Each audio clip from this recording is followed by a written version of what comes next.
is preserving our freedoms as our national anthem is presented.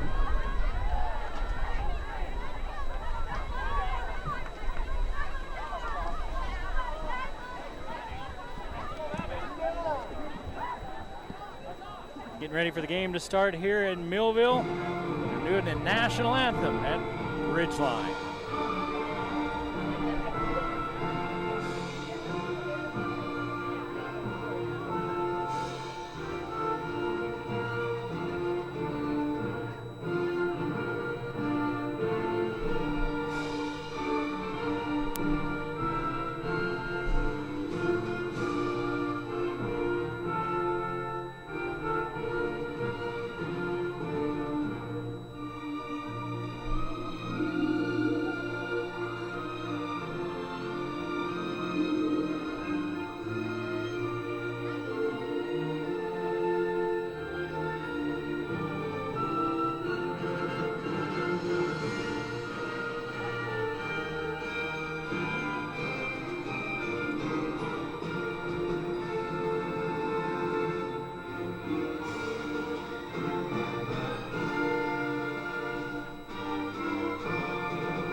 The national anthem here at Ridgeline High School in Millville as we're getting set to kick off the 2019 high school football season. Ridgeline playing host to Pineview. Ridgeline finished with a 4-6 record last year, tied for 5th in Region 12 with a 1-4 record. They did not qualify for the playoffs, and they're going to be taking on Pineview in just a moment.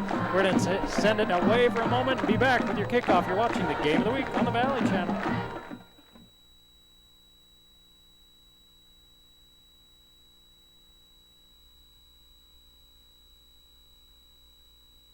Over the period of time, my hearing became worse and worse. Over the course of the years, I developed a hearing loss, and I would not be able to hear my employees talk to me sometimes. For Paul Davies and Cash Valley's integrity, his character, his background, his equipment, I would recommend him to anyone for a hearing aid specialist.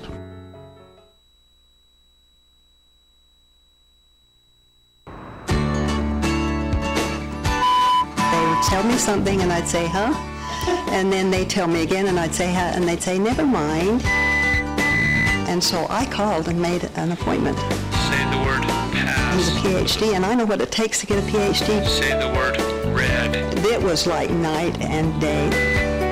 And then the hearing test was the thing that I thought, wow, he really knows what he's doing. I would recommend Dr. Daines to anybody, everybody.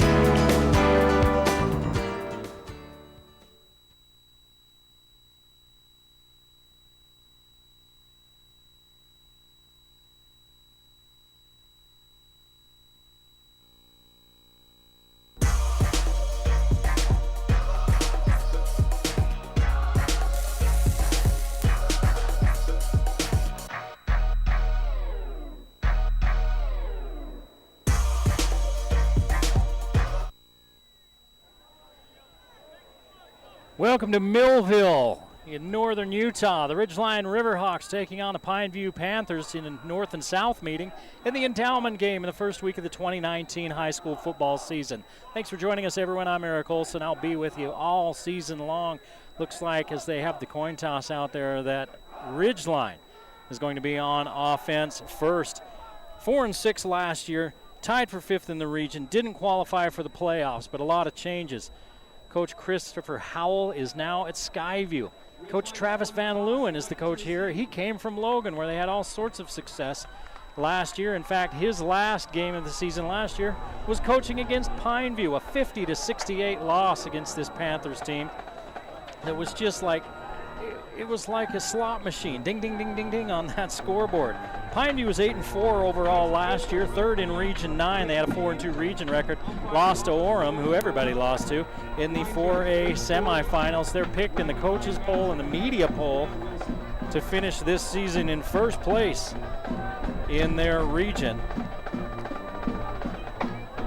Ridgeline in the early polls looking like about third place, about middle of the pack for this region. We'll see what Coach Van Leeuwen can dial up.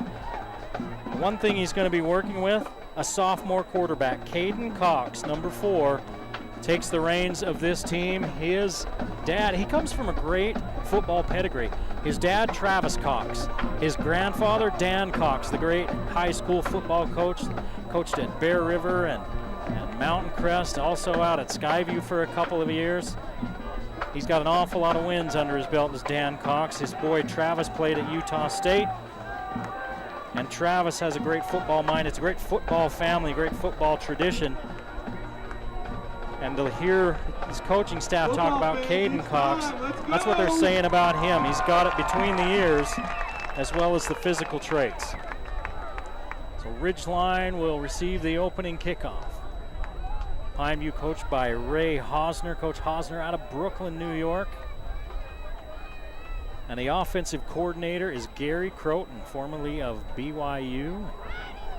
He coached around the NCAA and now living and coaching down in St. George.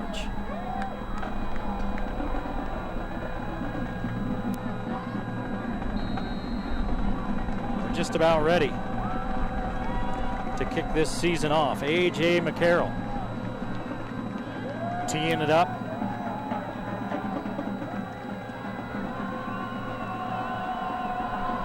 And we're underway in 2019.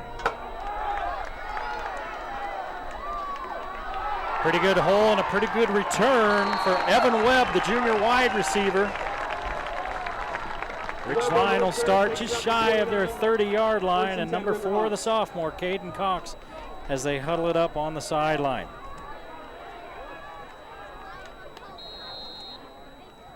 In week 6, Ridgeline was doing okay. They met Logan.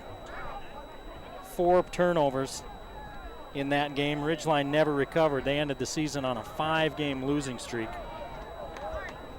And now they're opening up against a very tough Pineview squad.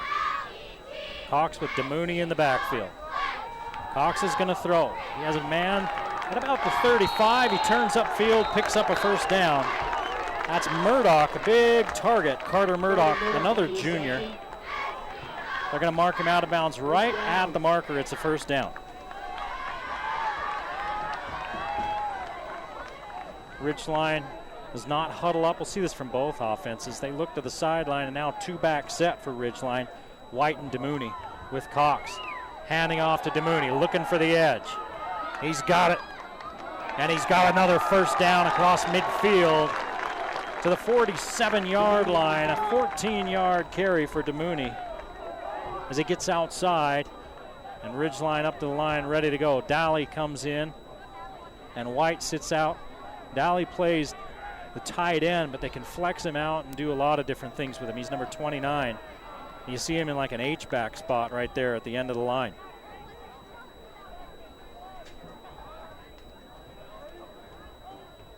Cox to DeMooney. DeMooney with 1 cut, and that time, not much. Tony Timey with his long hair getting in there and making the stop. DeMooney with 3 yards.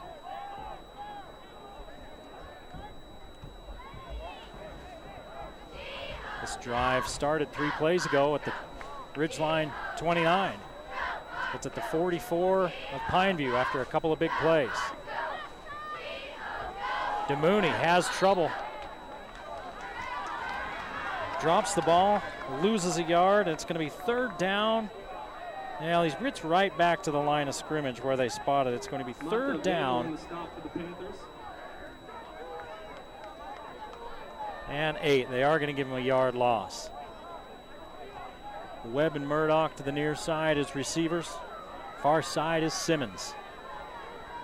DeMooney in the backfield. Dolly's in there as well.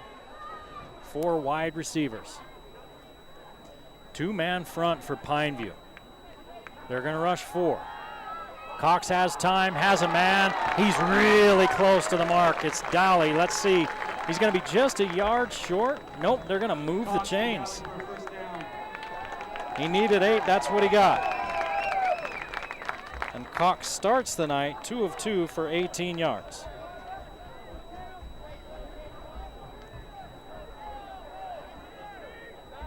And a new set of downs for the Riverhawks. 10 minutes to play in the first quarter, just underway here at Ridgeline. No score. DeMooney motions out of the backfield. They're going to run a little razzle-dazzle on a throw back. Nobody's open. Webb tucks and runs. You know, and you look at that, and Webb had one read. It sure looked like he had one read. He looked downfield. It wasn't there. He tucked it in and took off. Evan Webb, the junior. The heads-up play. He's split in the slot to the left. 4 wide. DeMooney in the backfield with Cox, the sophomore. Looking for the little sit-down pattern. He's got his man again right near the sticks. It's Carter Murdoch. Pass complete to Carter Murdoch.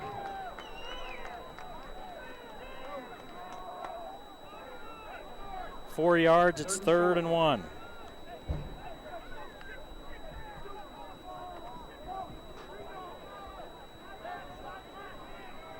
Murdoch 2 catches for 14 yards on this drive. Tight splits for the offensive line. They're going to give it to DeMooney. DeMooney needs a yard. He's got it. He's down to the 25. Needed 1. He got 3. DeMooney on the carry, first down. And Ridgeline putting together a good-looking opening drive.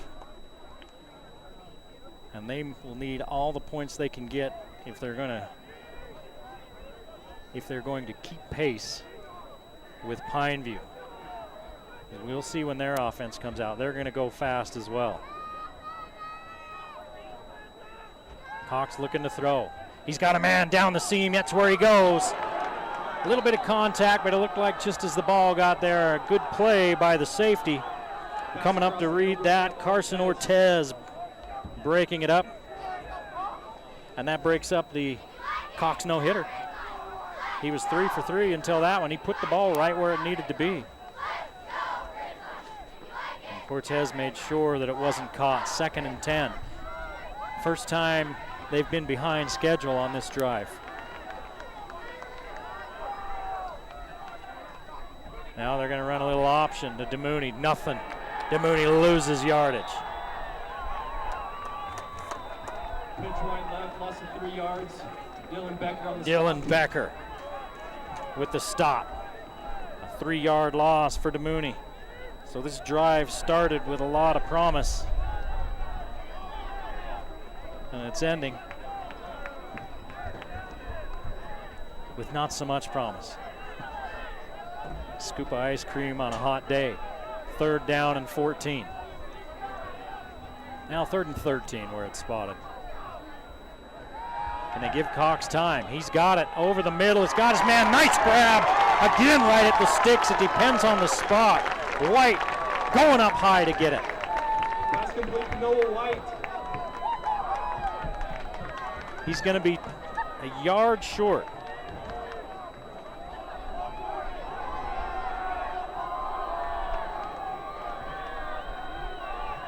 Fourth and a yard. They're going to give it to DeMooney. They're going to run wide. He got a good chip on the end by White.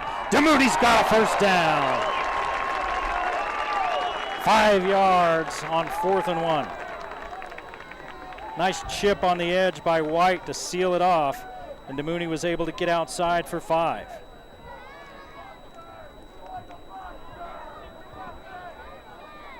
Two for 2 on 4th down on this opening possession. 7:20 to play in the first quarter, no score. That knock, knock, knocking sound is Ridgeline at the door. DeMooney outside. He's already getting offers from colleges. He stepped out of bounds at the 7. He picked up 4. He's a junior. Alec Johnson on the stop for Pineview. Utah State has offered. I understand BYU has also offered. His big brother just getting home off a mission. And he's committed to Stanford. He's playing out at Stanford.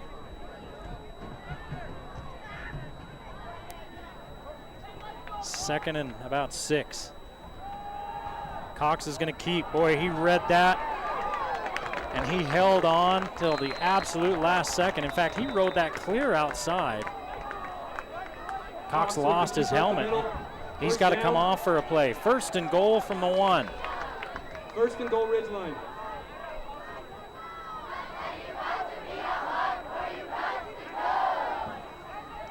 So we knew we'd see Riker Jensen tonight as well as Cox. And Jensen's getting a chance to finish this drive off. And I imagine they'll put him up under center. No, they're gonna say, hey, go get it. Go get it, kid. Hand it off to DeMooney. DeMooney looking for the end zone. He's got it. 71 yards. Almost half of the first quarter. And Ridgeline's in the end zone.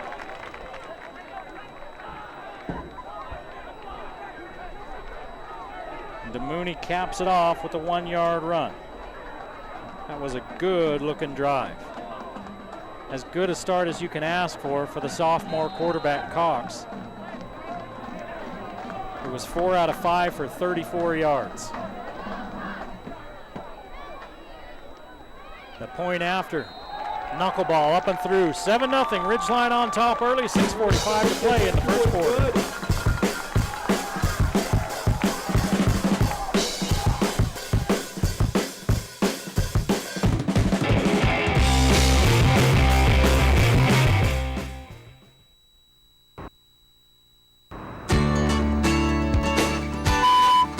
Tell me something, and I'd say, huh? And then they tell me again, and I'd say, huh? And they'd say, never mind.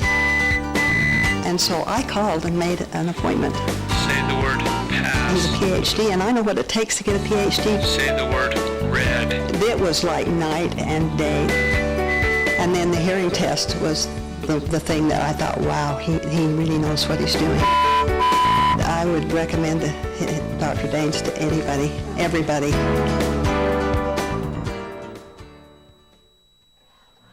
6:45 to play in the first quarter. Pineview with a chance on offense for the first time. Ridgeline took the opening kickoff 71 yards. They converted on 4th down twice. They put it in the end zone, 7-0. The sophomore quarterback Caden Cox, 3 of 4 for 34 yards. The junior Jovessa DeMooney, 27 yards on 8 carries. Just over 3 yards a carry. Murdoch a couple of catches for 12 yards. White had a catch for 12 yards on a 3rd and long. On a 3rd and 13, he had a 12-yard grab. This one's going into the end zone, no chance of a return, and the Pineview offense will now take the field. 1st and 10, Panthers. They are led by number 15, the senior, McLeod Croton. Croton threw for a pile of yards last year, even though he wasn't the full-time starter last year. And a 4 wide receiver set. Nobili, Lung Choi are your backs. And against that 3-4 defense, they give right up the middle to Lung Choi. Stop for no gain. Woodland and Monk on the stop. Moten, Reimer, McKenzie, Mann, and Moore, your receivers. Moten had a huge game against Logan last year. Did this one skip, or was it caught? It was caught by Moore for 9 yards. It's 3rd and 1. Watch how fast they go. They're up and they're on the line and they're ready. 3-4 defense for Ridgeline. Croton has to take a step back as he feels some pressure, and breaking tackles is Moten. Moten down the sideline, and he's got a big gain. Catch and run by Isaiah Moten. 39 yards for Moten. Ty Windward on the stop for the Riverhawks.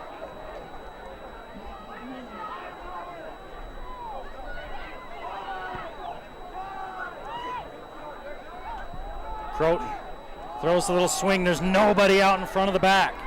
Dolly gets over there, but not until a pickup of 11 yards. Dally on the stop for the Riverhawks. It was Lung Choi that picked up 11.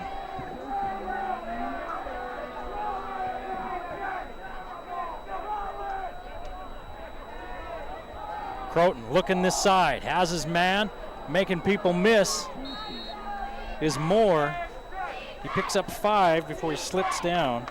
Pass complete to Michael Moore. He stays on his feet. He might have gotten into the end zone. Moore, the 6'3" senior wide receiver.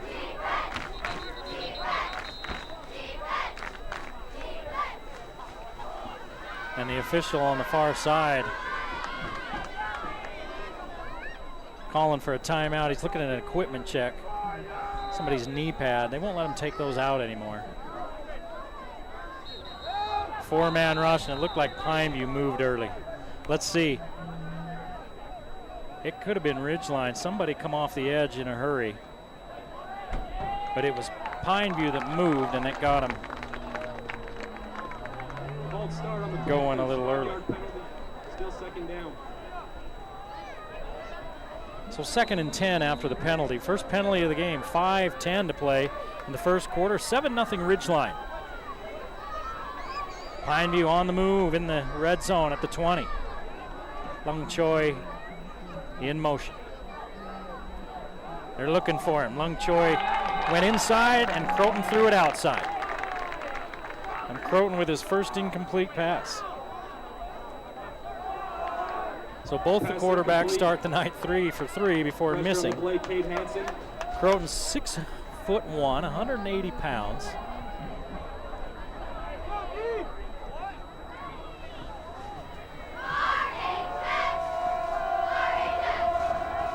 Mixed coverage out there for Ridgeline. Here comes the rush. Croton's in trouble, down he goes. Sacked back at the 30-yard line. He loses 11. Cade Hansen gets there.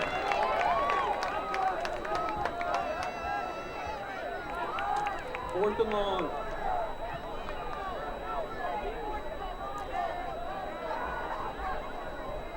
It's 4th down at the 30-yard line.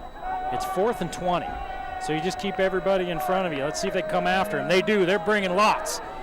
Croton has to get rid of it in a hurry. It's caught. It's a great catch, but it's well short of the first down. Daler Reimer hauls it in for 12 yards, but it was 4th and 20 after the sack. And Ridgeline will take over.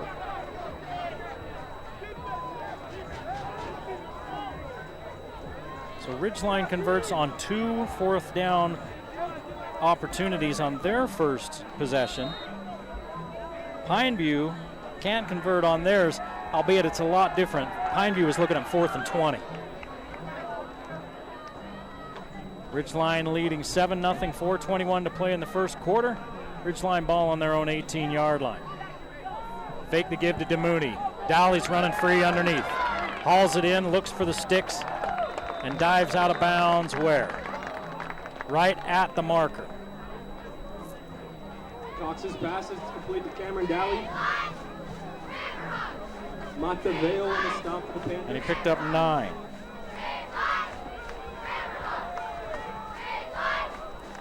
I mean, you can't get any closer than this. This is 2nd and a credit card. DeMooney waits. Spun around. He didn't need much. I mean, if you're a coach, you're probably saying, just run up in there, son. But he got enough for the first down. It's a good thing he only needed an 1.5 inches because he probably only got 6 inches.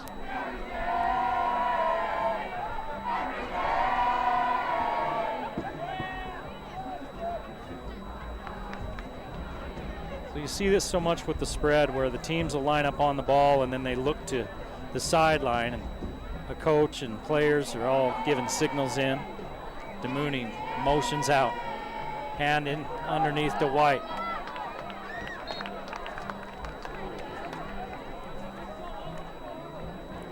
Noah White, the sophomore running back, they really like him. 3 yards. And it's 2nd and 7. And Dolly's on the sideline.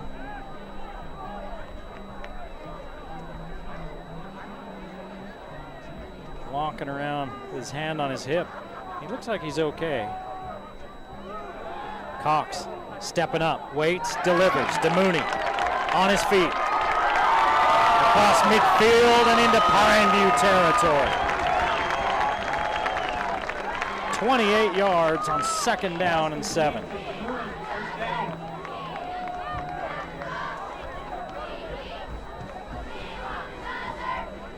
DeMooney with his first reception.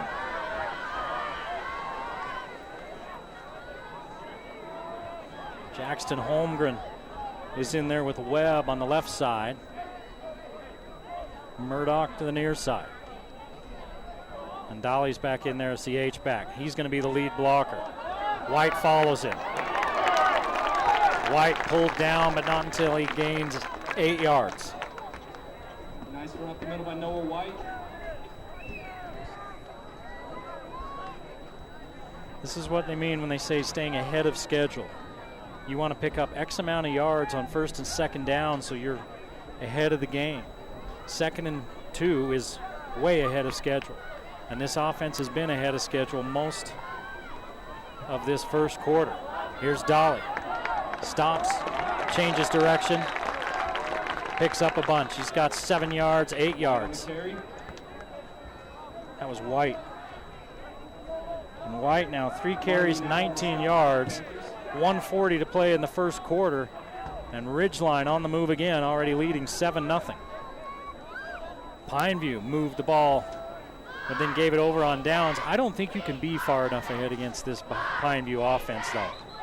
And now a flag, and maybe Ridgeline's being penalized for the first time tonight. Somebody may have left a little early. And that's the call. False start on Ridgeline. 5-yard penalty, still 1st down. So a penalty apiece now on each of these teams. And it makes it 1st and 15. And we're behind schedule.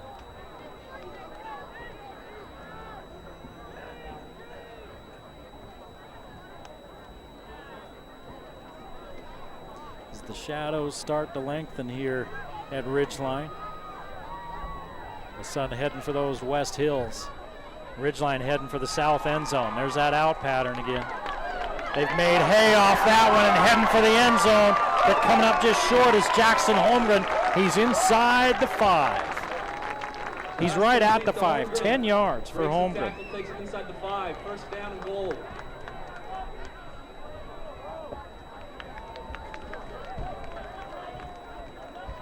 They've run those little out patterns. And the Pineview corners aren't coming up hard on them. You know if they start coming up hard, they're going to run a double move. Cox looking for the corner. Murdoch, too tall. Pretty good coverage out there, and Cox put it on the back pylon. So the only person that would be able to get to it is Murdoch. And Murdoch couldn't get himself separated from the corner. I believe that's Chris Caver, a corner out there, 22. It's hard to see those silver numbers on the white jerseys.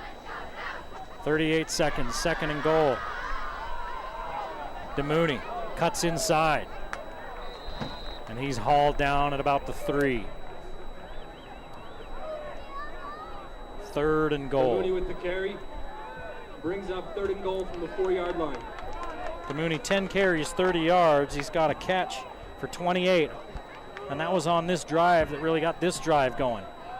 And you wonder if this is 4-down territory. DeMooney in motion. They're going to throw it to him. No, they're going to the back of the end zone. Boy, a lot of contact out there, and the home crowd wants a flag. They're not going to get it. It's 4th down with 5 seconds to play in the first quarter. And Coach Van Leeuwen sends his field goal unit out. Points are at a premium against Pineview. So 4th and goal from the 5. They're going to try a field goal.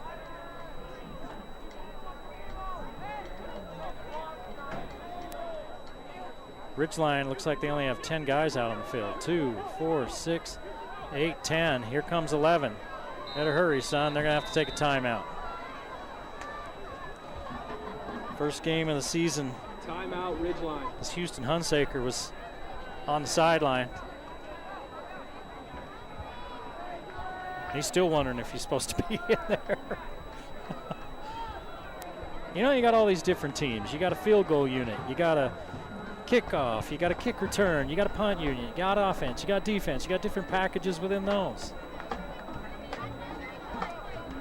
And when you're not used to it, sometimes it takes a minute. Hunsaker, the sophomore, and it may not have been his fault either. I'm not saying that, Mom and Dad.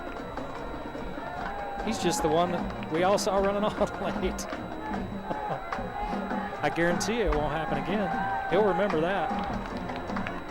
Well, they took a timeout, and they're going to talk about it.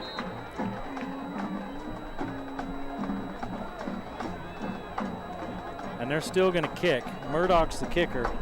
Webb is the holder. Remember, Webb threw a pass earlier. Well, he was out there. They ran a play. There he's going to throw a pass. So remember, Webb can throw the ball, and he's the holder. And they're going to kick it. Murdoch. Low and slow, 3 points, off you go. 10-0 with 3 seconds to play in the first quarter. The Riverhawks leading the Panthers. You're watching the Game of the Week on the Valley Channel.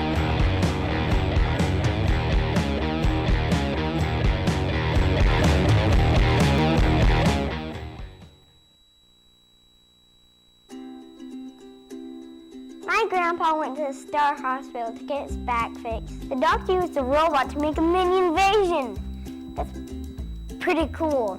When Grandpa had his old back, he just laid on the couch and watched the news. But now we do cool stuff like fishing and hiking. We provide comprehensive spine care and minimally invasive orthopedic procedures at 8 Star hospitals all along the Wasatch Front. Look for the Star. Wonder where we keep all the robots. 3 seconds to play in this first quarter. It's been all Ridgeline. 2 possessions, 2 scores. 60 yards rushing, 81 yards through the air. 141 total yards for Ridgeline in this first quarter. And that kick deep into the back of the end zone by Murdoch. So the Pineview offense, we saw them their first possession, ran down the field like there wasn't even a defense on the field. Then Croton took a sack and a penalty. And things kind of went wrong for them once they got down inside, down to about the 20-yard line, and they turned it over on downs. But again, we saw it last year. We saw this team twice against Green Canyon at the first of the season where they lost, and against Logan at the end where they won. And they can put points on the board in a hurry, and they can come back from just about any deficit. They're going to run a little screen out there to Moore, but the corner read it well. Coming up is Brandon Cook, and he spins Moore down for a loss.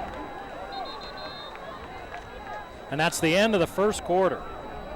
10-0. 10-1. We'll stay here since we just barely took a break. This is the kind of game we kind of thought it would be, one that really got going. Ridgeline offensively last year, they were 19th in 4A, 21.8 points per game. But Van Leeuwen had a Logan squad that averaged 32 points a game, so he's really looking to bump that up over here. 3 returning starters for the offense is all for Ridgeline. Andrew Hughey and Cameron Daly, a couple of those returning starters. The defense had 4 returning starters. They're moving to a 3-4 this year. They gave up 24 points per game, about the middle of the pack in 4A. They weren't terrible, but Liddell Jackson and Brandon Tuckiaho calling the D. They're not big, but they feel like they're athletic and fast, and they're going to really rotate guys. But this team gave up 23-plus points every one of the last 6 games last year and lost their final region play 38-13. And missed the playoffs for the first time in school history, although the school's only 3 years old.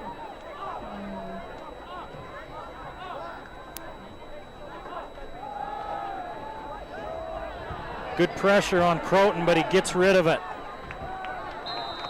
In space. Croton's pass complete to Isaiah Moten. Is Moten. First down, Panthers. Moten picks up 12.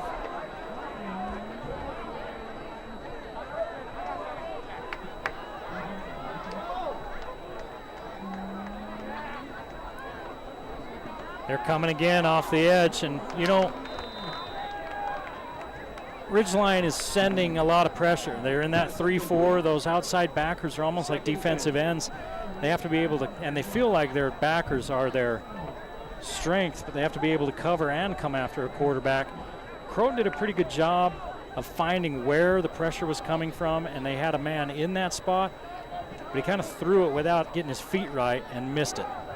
They're coming after him again, and this time they let him come through on a little screen. Here's Moten down the sideline. He's got big yardage. 22 yards. And this offense picks up yardage in chunks. Moten's got 3 catches for 63 yards. He's a weapon.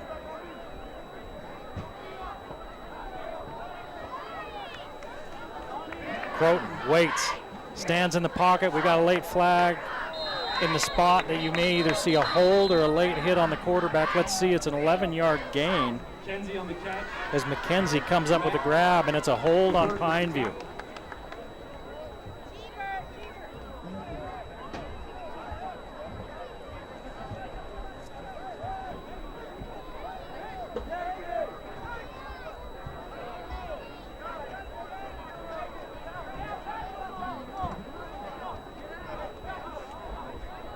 So that backs him up 10 from the spot. Holding on Pineview. So back at the 42. It's 1st and 19. 4 wide set again. Croton's going to throw the little swing. Good blocking on the edges. And a big chunk of that yardage picked back up by Nobili. He picked up 12. On the catch for Pineview.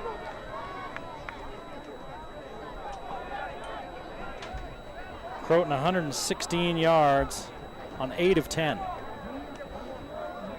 We just started the second quarter. It's 10-0 Ridgeline. Croton stands in again, delivers, but it's broken up by Brandon Cook. Broken up by Brandon Cook. Croton put it right where it needed to be, and Cook broke it up. Receiver had his hands on it. Cook reached in and swiped it away. And near side officials blowing it dead on 3rd down. They're going to back it up a yard. They didn't spot it right. So it's 3rd and 7. Here comes pressure against Croton. He's in trouble. Hangs in there looking for a man, and he throws it out of bounds. There's a late flag. Croton got hit. Was it roughing the passer? Let's see. Roughing the passer. Oh boy. Croton's showing some guts, stepping in there and staying in there. And he got hit after he delivered. He threw it out of bounds, and instead of a punt, it's going to be 1st down. Automatic 1st down for Pineview. Deep in Ridgeline territory. They've looked for that call a couple of times when Croton's taken a hit just as he's thrown it. They gave it to him that time. Croton on the little tunnel screen. All the linebackers came after Croton. They ran right to where the linebackers vacated. Reimer on the catch. 42 down. And Reimer To stop the Ridgeline. with big yardage. 14 yards to Reimer. They're going to go to Moore. Moore spins and scores. Pass is complete to Michael Moore. Moore from the 14. And it's a touchdown.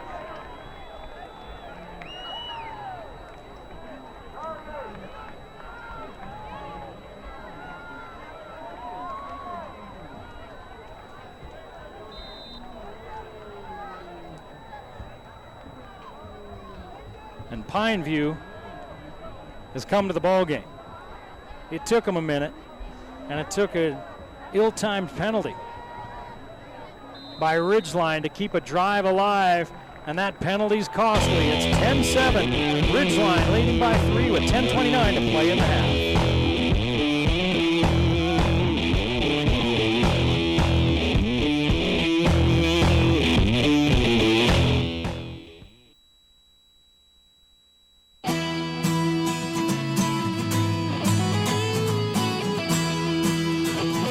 Hey guys, have you been thinking about a guitar or any other instrument in mind for you or somebody else? We have some great financing options from 6 to 12 months. Yamaha's doing a 12-month plan right now. Come in, get some time to pay it off, and have no interest for up to a year.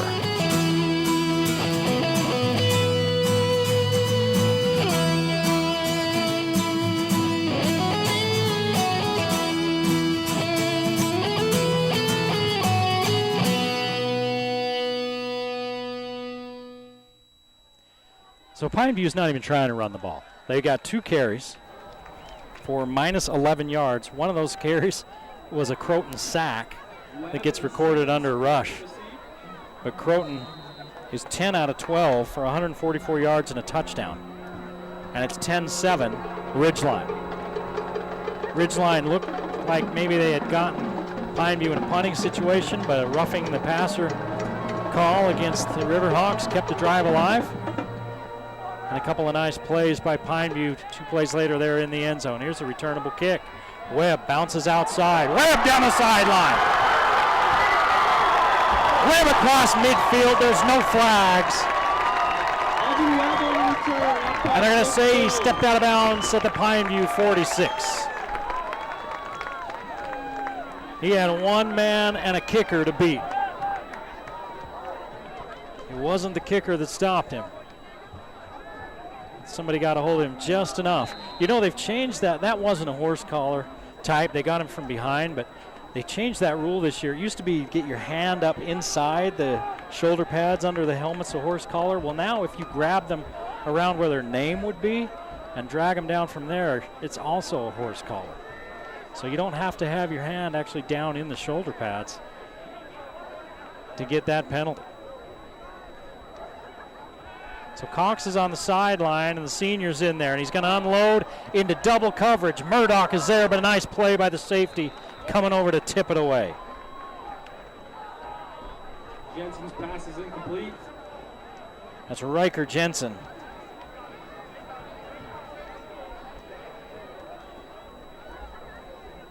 They're going to give him a series, and Coach Van Leeuwen said we're going to see him.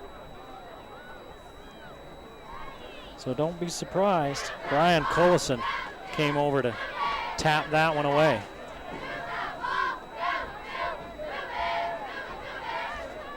Second and 10. Give to DeMooney. DeMooney into a pile at the line of scrimmage. And no gain.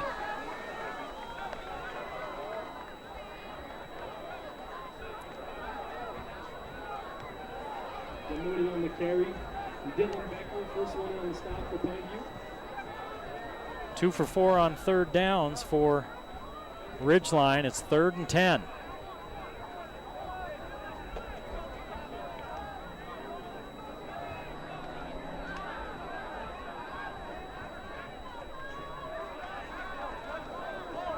Coach Takiaho has the defense for Ridgeline in front of him here and talking to him about when they get the ball in. Jack Jensen one-hops it. Murdoch was there. And Jensen, a little too juiced up, puts it in the dirt. And now it's 4th and 10. 2 for 5 on third downs for Ridgeline.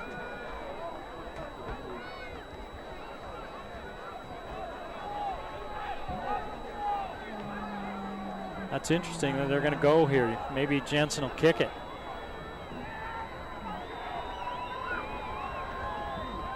Going to try to get 5 cheap yards maybe. They're telling them to go from the sideline. And they're going to go. Jensen's got time, unloads, has a man. Boy, this all depends on the spot. And I think he's going to be short. Pass complete, Simmons. I think he's going to be a yard short. Let's see. Yeah, he's short. Just short of the first down. Simmons for 9 yards, but he had to come back for it. And they give it over on downs. So here's Pineview now. With 9:21 to play in the first half, trailing by 3. And their offense was humming on the last drive. Croton across the middle. Dropped. they're attacking the middle. So Ridgeline's bringing linebackers. They're seeing that. And they're running right to where those linebackers vacated. Now they've got press coverage near side. And they're going down the sideline. And they throw it a little bit short. The little comeback. Dagan Galloway on the coverage.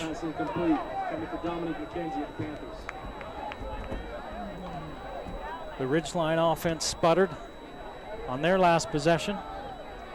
Now the Pineview offense having a little trouble here. It's 3rd down and 10. They're 0 for on 3rd downs. Croton in trouble, down he goes. 12-yard loss. Croton hanging in there, waiting for a receiver to come free. Lundahl, the nose guard, hauling him down. 4th down. You look at Lundahl, number 58, he is not big. And he's your nose guard playing a 2-gap assignment.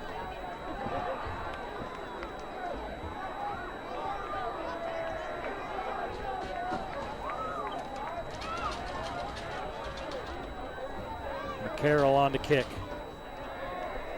Webb is back deep.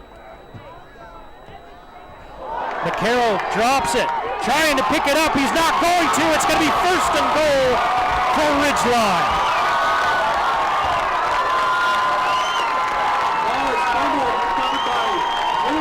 Will Booth with the recovery. McCarroll, it was a low snap. He didn't get it clean. He dropped it. Take over on the 4-yard line. Ridgeline with the first turnover of the night. They spotted back at the 4. As you can't advance that fumble, I guess. He grabbed, jumped on it, and slid. So it's 1st and goal from the 4. Who's your quarterback? Okay, Cox is back in there now. Jensen had the last possession. Now Cox gets this one. DeMooney and White in the backfield behind him. See if they play some smash mouth or they look for Murdoch on a fade. Murdoch's to the far side. Cox is going to keep it. Picks up a couple.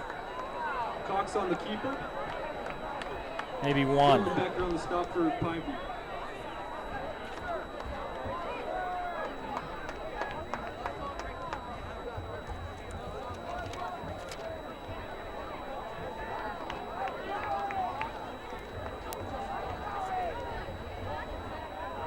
Under 8 minutes to play in the half. 10-7 Ridgeline.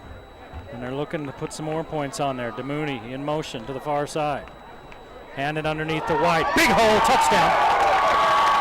Touchdown, Riverhawks!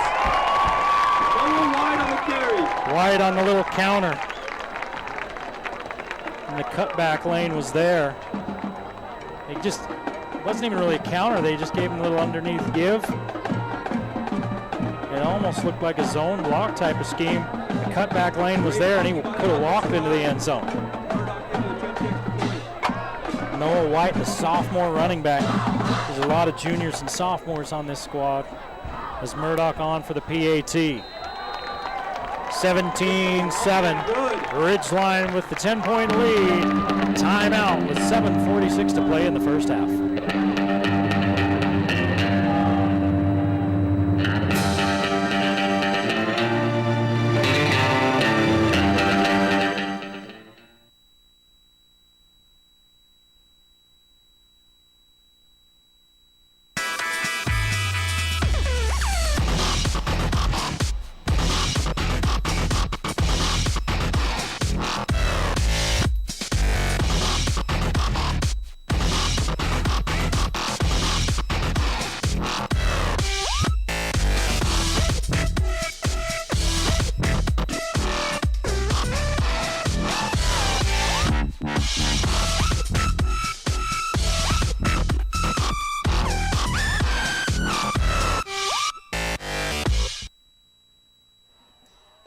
It's been a pretty cleanly played first half as far as penalties and turnovers go.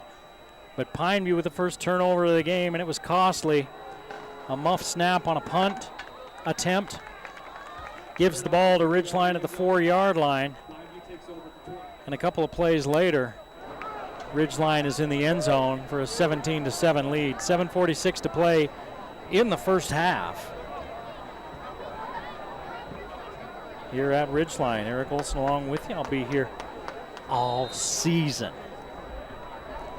Take a look at the schedule a little bit later in this ball game. And right now, the Pineview offense is back on the field.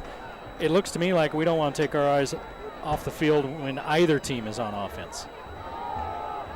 Now here's a rush attempt. That's really only the second rush attempt of the game for Pineview. They've been throwing the ball. Great stop by the defense. Jacob Nobili on the carry. That was Nobili. And Nobili, no gain. And the officials holding up play for a minute. They've stopped the clock. Not sure what they're doing. Equipment. They're sending Will Luff. And Bridger, sophomore.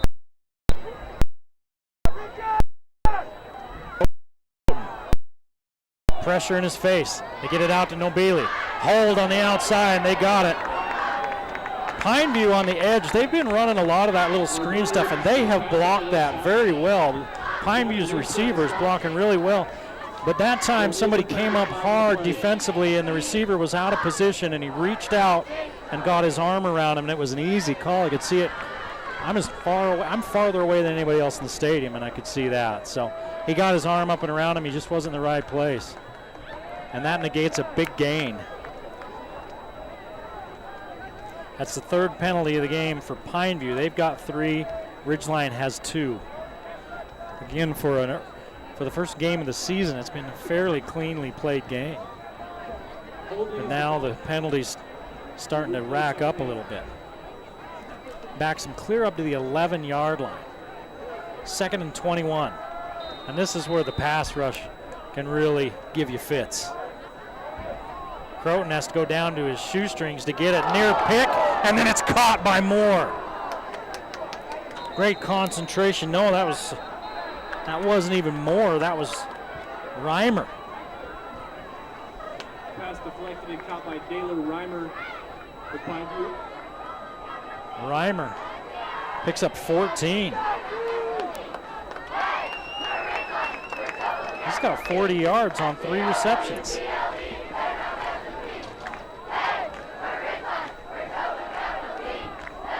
Croton has a man on the run. First down and more for Moore, and a flag. Probably a sideline warning. Dalen Reimer with the catch. Brandon Cook on the stop.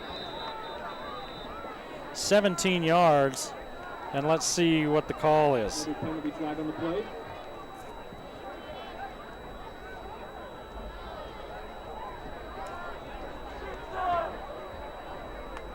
Unsportsmanlike against Ridgeline.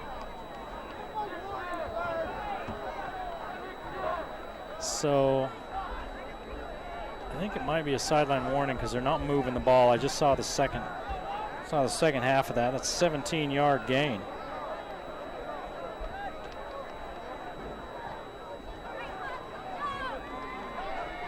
Oh no, they're giving it to him. So somebody said something to the official right there on the sideline. He threw the flag as the play started. And just like that, Pineview in Ridgeline territory.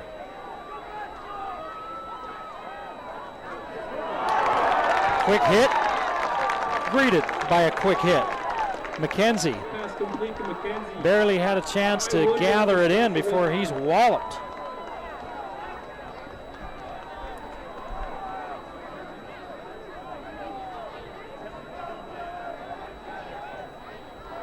It's like Ty Winward, the sophomore out there.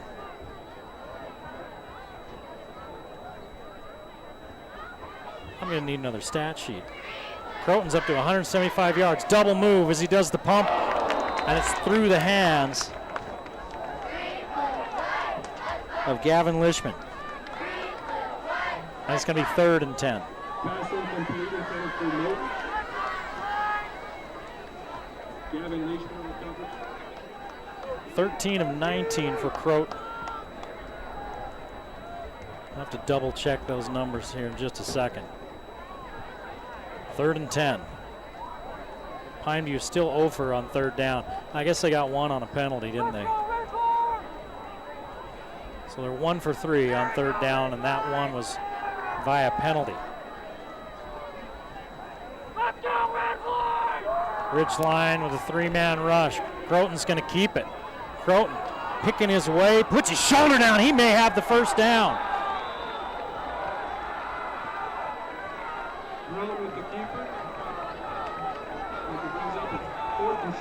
Good blocking. It's 4th and a yard. 9 yards for Croton.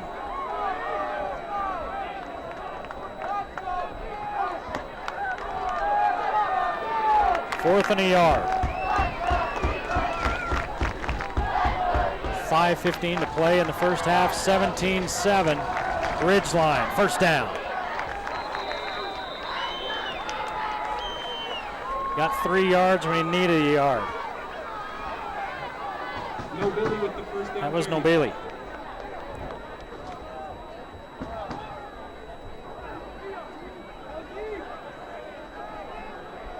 First down at the 29 of Ridgeline. Under 5 minutes to play in the first half. It's been an entertaining one, a lot of offense. Over the middle again. That's Moten, and they are attacking the middle of the field. 7 yards.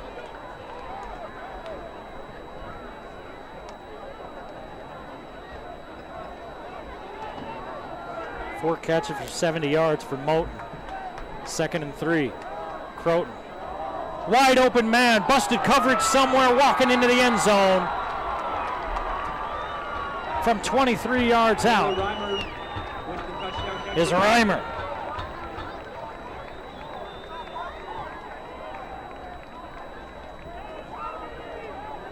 That is a busted coverage because he was running free.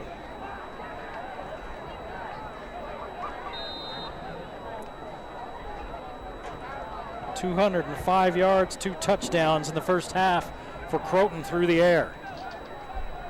With 4:28 to play in the first half. It's Ridgeline 17, Pineview 14. You're watching the game of the week on the Valley Channel.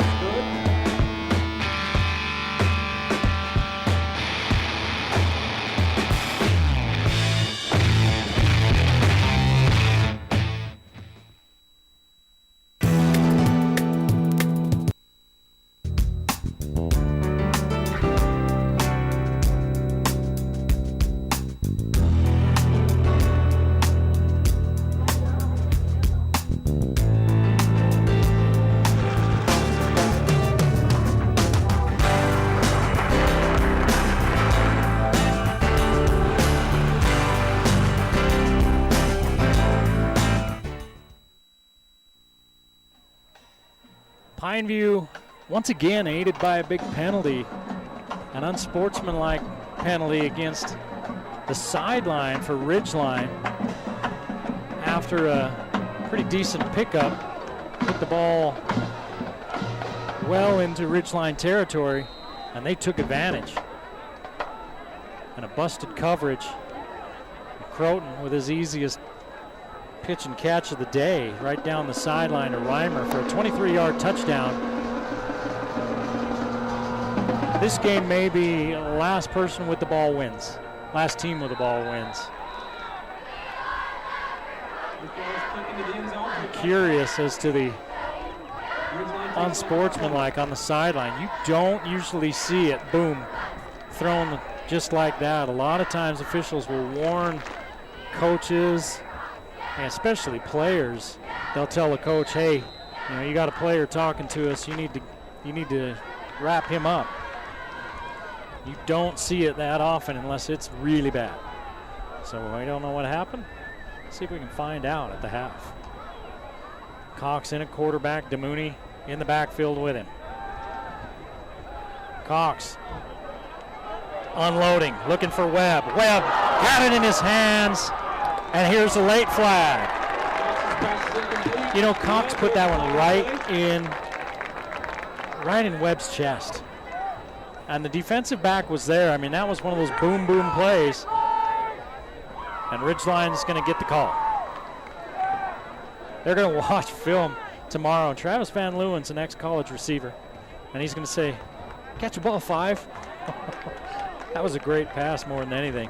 And Webb, I'm sure, is thinking, catch the ball, 5. But the defensive back was there to help knock it free. It's awful hard to catch a ball when a guy's wrapping his arms around you. So it's a 15-yard penalty. Both teams now with 3 penalties. That's the 4th, on Pineview. Cox stood back there forever, and here's a little shovel pass to Daly. Daly going backwards. He gets back to the line of scrimmage. It was just not there. 27, Cooper Cox in the stop for Pineview. Good job defensively by Pineview, not getting sucked outside with the initial action.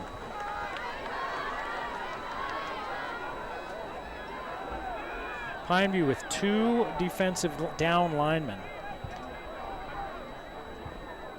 and 4 stand-up backers.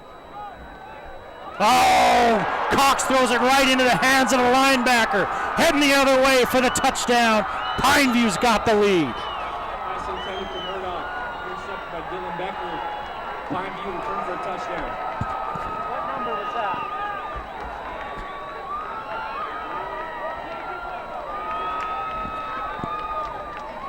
Can't see those numbers from here, but it is a pick and a return of 35 yards for the touchdown. That linebacker read that all the way. He didn't just sit, he was on the move. If he doesn't come up with that pick, then it's a big play the other way. He comes up with a pick, and it's 6. 6-piece nuggets to the house with sauce.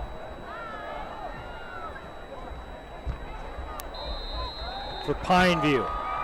And they take the lead, 21-17 with 3:35 to play in the first half. You're watching the Game of the Week on the Valley Channel.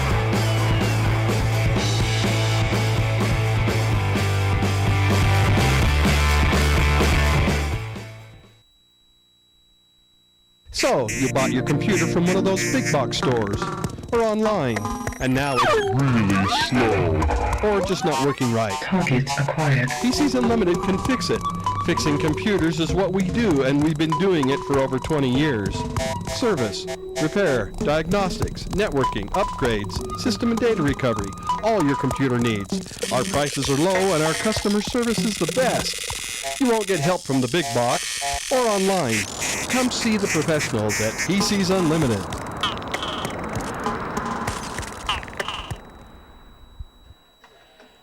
Well, this game started you couldn't even script a better start for Ridgeline. They jumped out to a 10-0 lead, then a 17-7 lead. And now things have kind of gotten away from them a little bit in the last few plays.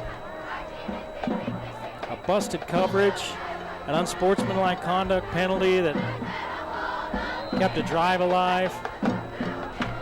And Pineview with a pick 6. And now it's 21-17 Pineview, as they've scored 11 unanswered. 14 unanswered, excuse me. Math is hard. Webb's going to have a chance. Nope.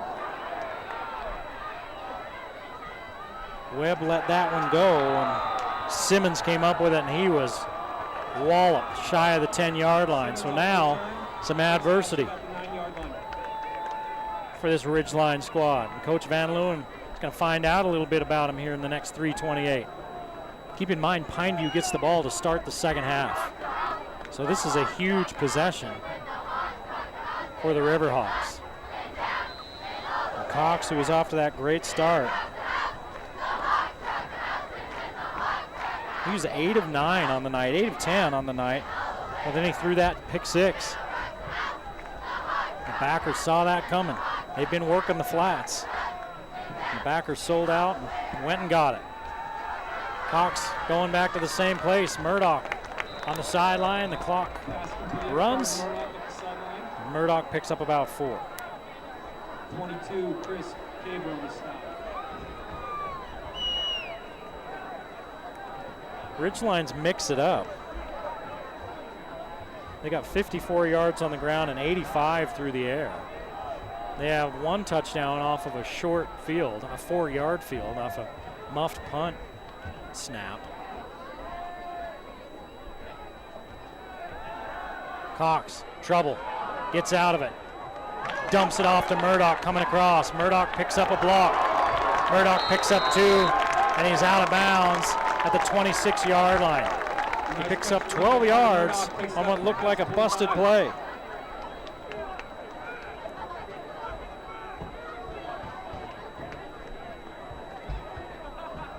Murdoch, the junior. Lots of skill players for this team are juniors or sophomores in Cox's case and White's case.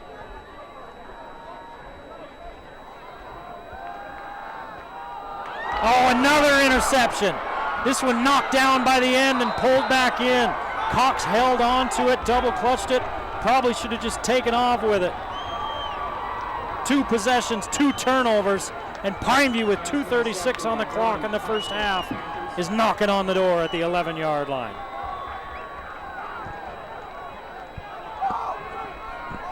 And Coach Van Leeuwen has a young quarterback that's going to need a little bit of help. Let's see if Jensen gets the call on the next possession. I don't think you give up on Cox. That was a couple of good plays. Procedure on Pineview as Moore was moving. But a pick 6, and then just Ball start, Pineview, take it back to the 16. trying to make something happen, and a good play by the end. As Cox, maybe an older quarterback, pulls it in and runs with it. He's hanging on and trying to make something happen. Here comes McKenzie. They're going to toss it to him. He looks to turn it back up inside. Big block inside. Just wiped out one of the linebackers. And it's a gain of about 6.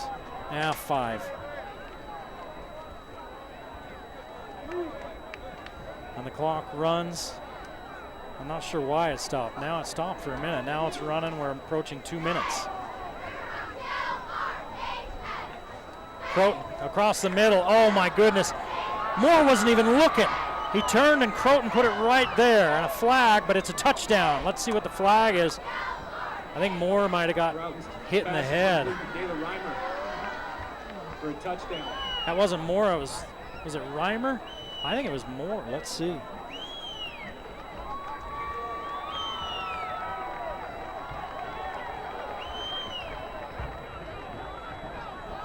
Let's see what the call is.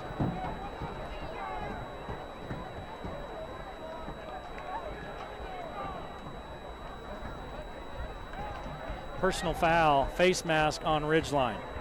And it's going to be assessed on the kickoff. Personal foul, face mask, taken on the kickoff. Hey, was that Reimer or Moore? Get some help from the film crew up here for Pineview. That was Reimer. 7, not 17.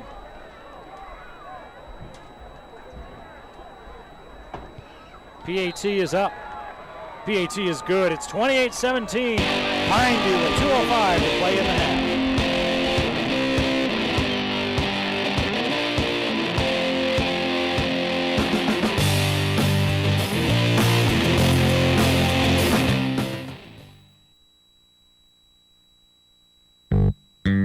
Hi guys, Raleigh. This is Fernando with the Factory Pizzeria.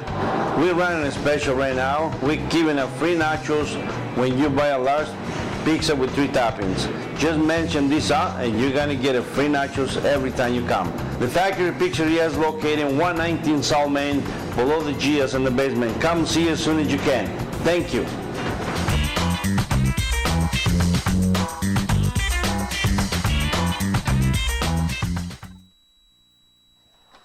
.21 unanswered by Pineview. They trailed 17-7. Let me go back and look. They trailed 17-7 5 minutes and 42 seconds ago. It's now 28-17. Pineview with 21 points in under 6 minutes. And this kick will be from the 45-yard line.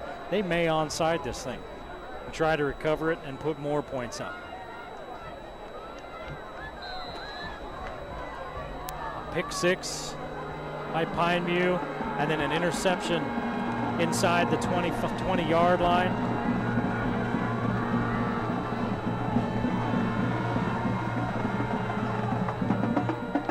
And Pineview's just going to kick this one away. Back to the end zone. And Ridgeline. Ridgeline takes over 20. With 2:05 to play, and Pineview getting the ball in the second half to start the second half. Let's see how aggressive Ridgeline is with a sophomore quarterback that's thrown 2 straight picks. One that was returned for a touchdown and another that set up a touchdown. Again, these are the lessons you learn as a young quarterback. And Coach Van Leeuwen's going to stick with him, which I don't think there's any question that you do that. He started out so great. He's just had a couple of bad throws here recently. Cox unloads. Webb hauls it in. And Cox's pass complete to Evan Webb over the middle. 18 yards and a flag in the backfield. Is that coming back? We're going to have a hold. And the end on that side wasn't even really rushing. He was just kind of muss rushing, coming up the field and trying to keep Cox in the pocket. It didn't look like he was being held. Let's see the call. Maybe hands to the face. I don't know. They're not giving us any indication. Looks like it might be on Pineview because they're talking to the Ridgeline coaching staff. They're giving them it's a personal foul. You're going to get more yards. You're going to get 3 more yards. Yeah, it's a personal foul on Pineview. You get 3 more yards by taking the play.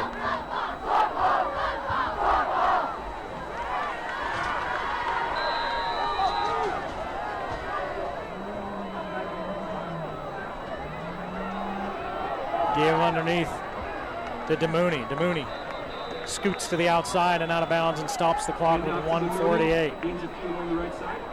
He picks up about 3. DeMooney with his first carry since the first quarter. He's got 33 yards.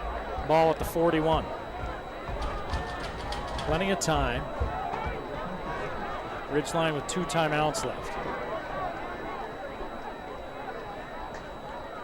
They haven't really gone up top with Cox much. Throws off his back foot to White, who comes back for it, and he loses 2 yards. That's what we talk about when keeping a play alive. You know, what do you do? When do you say, well, just throw it away? And when do you tell a young player, keep going and try to get something out of it? 3rd and 9.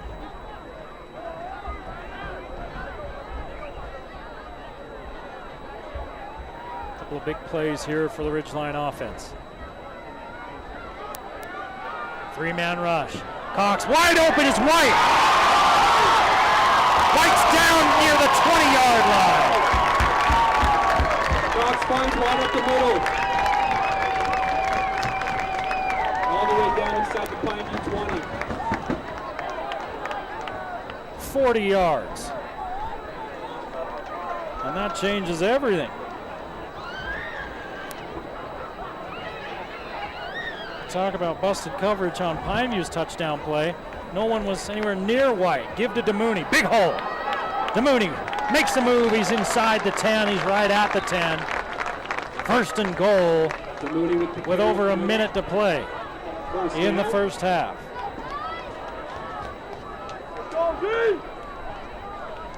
That play to White was a huge play. Put a little pep back in the step of the Ridgeline offense. Now let's see if they can finish. Quickly out to Murdoch. He's got a blocker. Moves to the outside. He's down near the 5-yard line. They're going to spot him Yeah, at the 5. So 5 yards and the clock runs. Murdoch on the reception. And no hurry.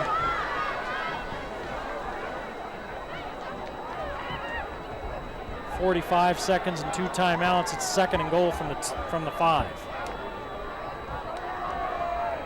Give to DeMooney. DeMooney looking for a gap, an opening, a gap to run through. He's down about the 2. Pickup of 3. It's 3rd and goal. DeMooney with the run up the middle. Brings up a 3rd and 3 of 6 on 3rd down. 20 seconds in the half. Give to DeMooney. They're filling the hole and they stop him short. Let's see. He was down when he fumbled it. He's inside the 1. Ridgeline ought to take a timeout, and then they've got to decide what to do with it. It's 4th and goal inside the 1. And they're going to take a timeout. Everybody was home for Pineview on that one. Quite frankly, DeMooney was lucky to get to where he did. Ridgeline takes the timeout, trailing 28-17 with 15 seconds to play in the half. Skyview leads Stansbury 13-6 at the half.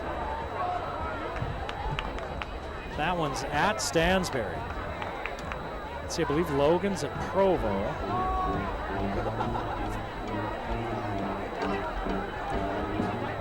I have to take a look. My rememberies aren't working.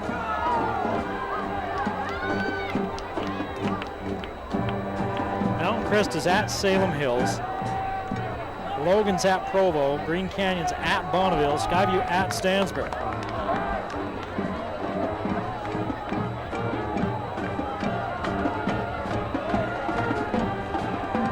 Fourth and goal.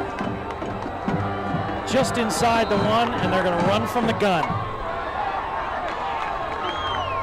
Big play for both teams. They send wide in motion. Give to DeMooney. He's got a whole touchdown.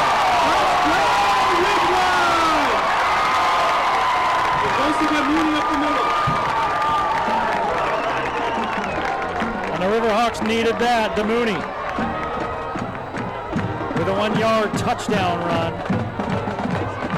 They have been running, at least this way in their tight yardage situation. They've run both ways, but they've really been running up in behind that right side. Getting some holes open. Murdoch on for the PAT. It's good. It's 28-24. Let's stay here with 12 seconds to play in the half. And a good football game here at Ridgeline as the sun sets behind Wellsville Mountains to the west. Bear River Range behind us, or in front of us to the east here. Every stadium in northern Utah, picturesque. There's a good look at the Bear River Range, Mount Logan off to the left. And everybody getting a treat tonight. This has been a fun first half.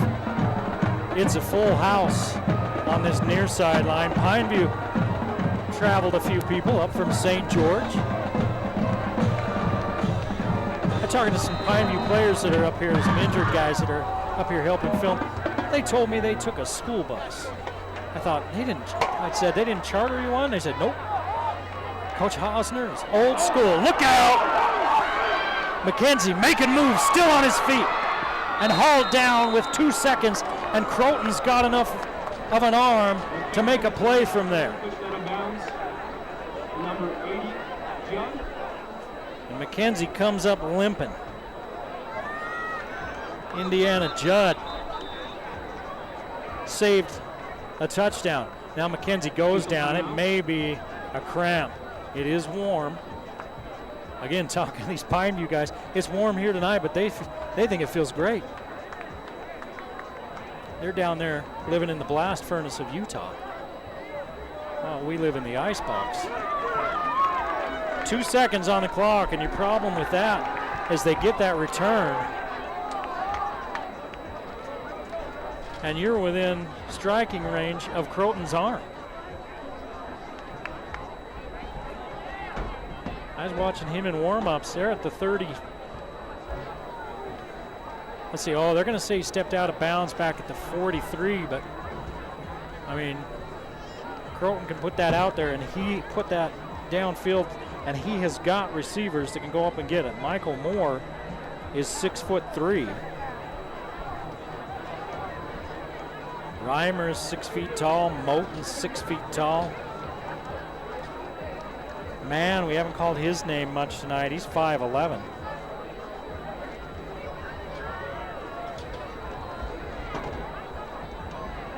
Yeah, and they're stretching McKenzie out. He's got a cramp. He's up and walking it off. Give him a hand.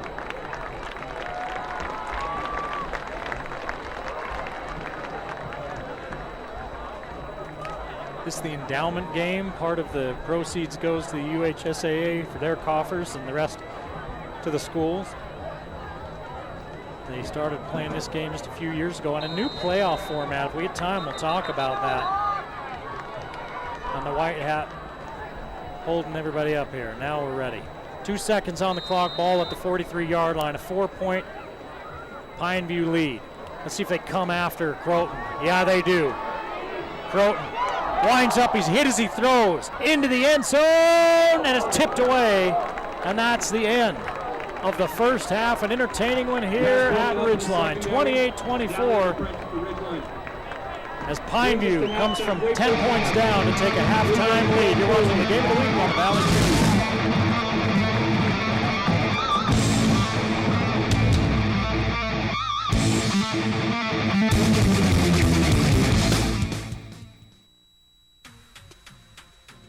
It's time for Wendy's Bacon Fest. Bacon. That's right. The place that brought you the Baconator and sells more bacon cheeseburgers than anyone is making all your Applewood smoked dreams come true. Like the all-new Bacon Jalapeno Cheeseburger. Or the Bacon Double Stack in the $5 Biggie Bag. If you're this crazy for bacon, make mine a double. We got you with the Bacon Jalapeno Cheeseburger or the Bacon Double Stack Biggie Bag. Get yours now at Wendy's Bacon Fest.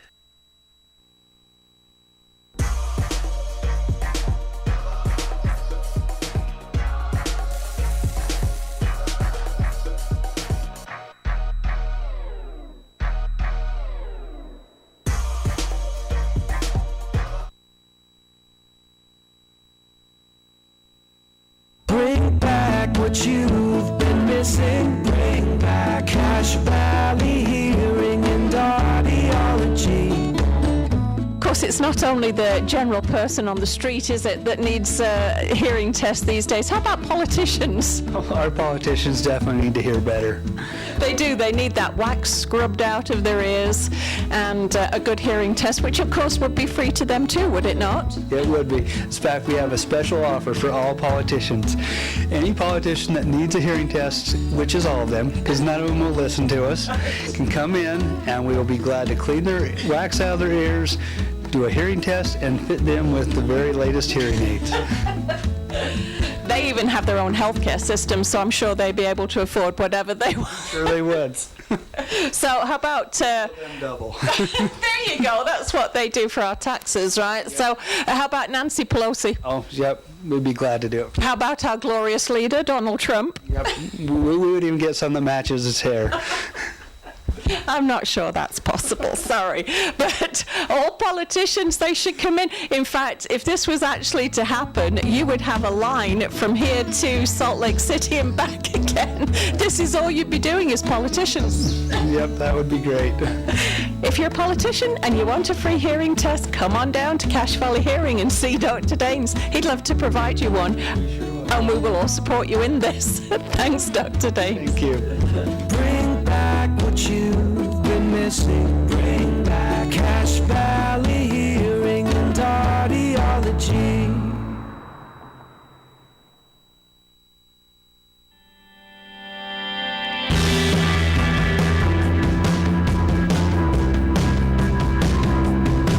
Hi, my name is Mickey Kim Nielsen. Some people know me as Mickey, some know me as Kim. cool people know me as Mick. I'm the lab manager here at Cache Valley Hospital. Clinical laboratory science is that part of healthcare where we analyze blood and other body fluids for disease processes and share that information.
Bring back what you've been missing. Bring back Cache Valley Hearing and Audiology.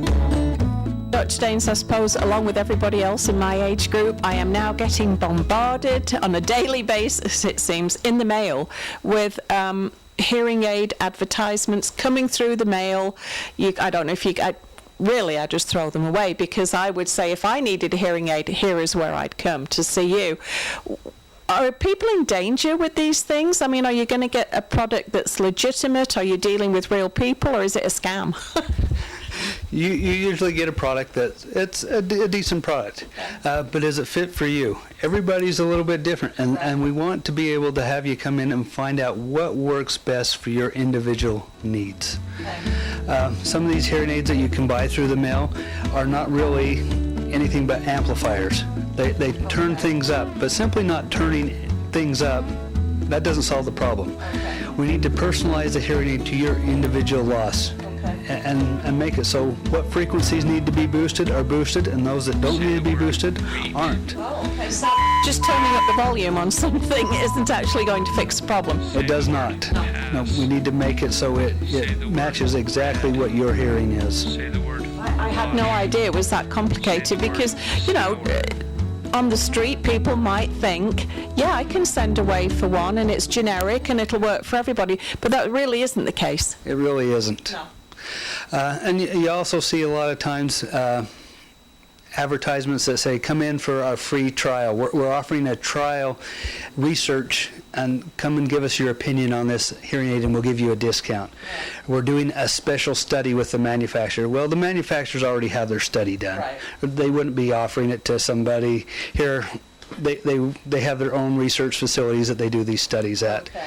And so the study is how many hearing aids they can sell. Yeah. It's not a real study. Yeah, and so again, it's just down to people pushing a product that could be right for A, B, and C, but is not anywhere right for the rest of the alphabet people. But coming here to Cache Valley Hearing and Audiology, you are going to find out exactly, if you have 100 different people walking through in a day, you're going to find the exact right, and some of them may not even need a hearing aid, and of course you're never going to push that. I do not do that.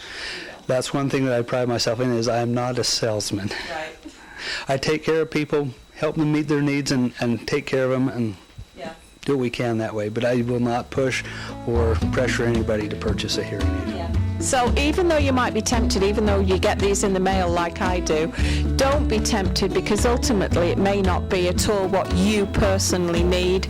Come on down to Cache Valley Hearing and see Dr. Daines, and he will find you exactly what you individually need. Thanks, Dr. Daines. Thank you.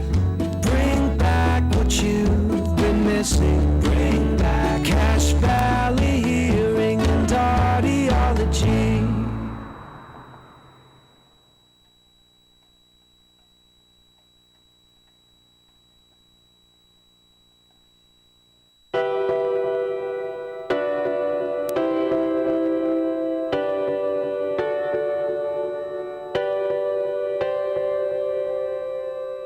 You have to love what you do in order to put yourself 100% into it.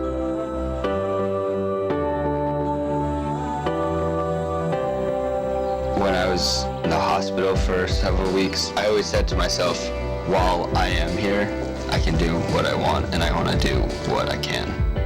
He had an arteriovascular malformation. It was in the part of the brain that deals with vision. When we went to the hospital and they did a CAT scan, they immediately saw that it was quite serious. It was very scary for a while. I couldn't see from the side. It seemed like I'd lost all my peripheral vision. There's nothing worse than seeing your child sick and in the hospital. There's nothing worse. But I think it really helped to define him. Because of this vision cut, he felt like he had blinders on. It gave him the drive and the desire to look more broadly in everything that he does. Tennis really came about from that, because tennis was one of the few sports that I was cleared to play. I just hit hundreds and maybe even thousands of balls that summer. If you try your best, then no one can ever knock you for anything. After each match, when he would lose, he'd get in the car and he'd say, "When's the next tournament?" He was less afraid to fail in other things he did, whether it was playing a new instrument or trying to launch his very ambitious fundraising campaign. It relates to the fire within, or the hunger, the desire to do something. Patrick has that hunger within him, never be satisfied, to always keep striving for more. All these kids have passion for something, and that's what they're really showing the world. We're living now, so we need to make the most of it now. Some people take it upon themselves to be great. Yeah. I think Patrick is one of those people. I don't think he's setting out, I want to be great. I think he's setting out, I want to be a good person. I want to make a difference. Greatness has to do with how big of an impact you've had on the community and other people. This guy can do anything else. Gauging my best is not actually possible, but just knowing that I can continually push myself and hopefully reach that best is what I'm trying to do.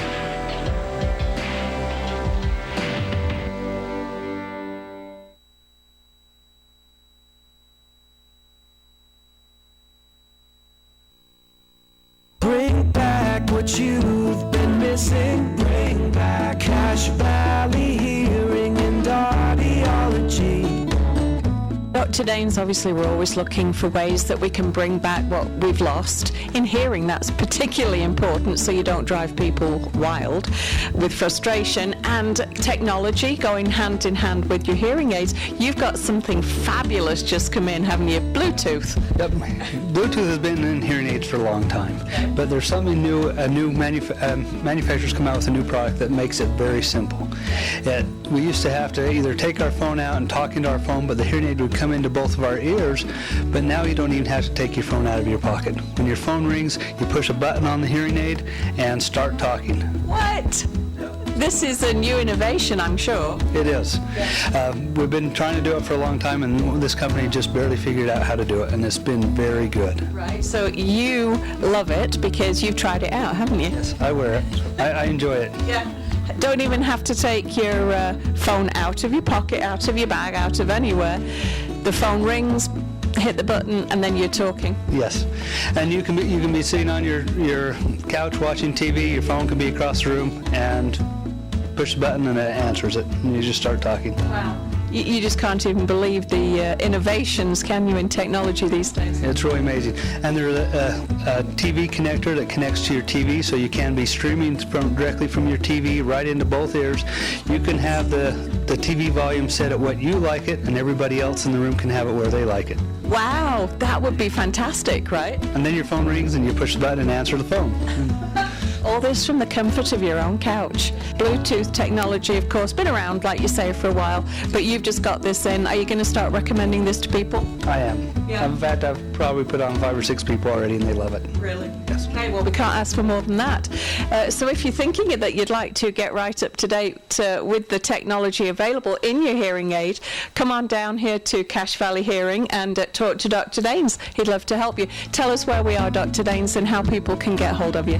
We're 485 North Main, right across from the New Zions Bank, and our phone number is 753-4327. Okay, just out there as far as technology, and it just sounds great. If I ever need a hearing aid, this is the kind that I'm getting. Thanks, Dr. Daines. Bring back what you've been missing. Bring back Cache Valley Hearing and Audiology.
outfit trainer is here. Let's do this. Let's go, let's go. Follow me. Good strides, good strides. Come on, push. All right, guys, that warm-up's over. Now it's time to turn it up a notch. Raise those knees, hold strong, core, let's go. Squeeze those biceps, keep those abs in tight. You got a little resistance for a reason, let's use it. You're doing great. You gotta see this. Did someone order up some incline? Because here it comes. Finish this thing strong. Stay with me, push it. Then 3, 2. We're almost at the finish line. And rest. Beautiful work. That was an amazing workout. We'll see you next time.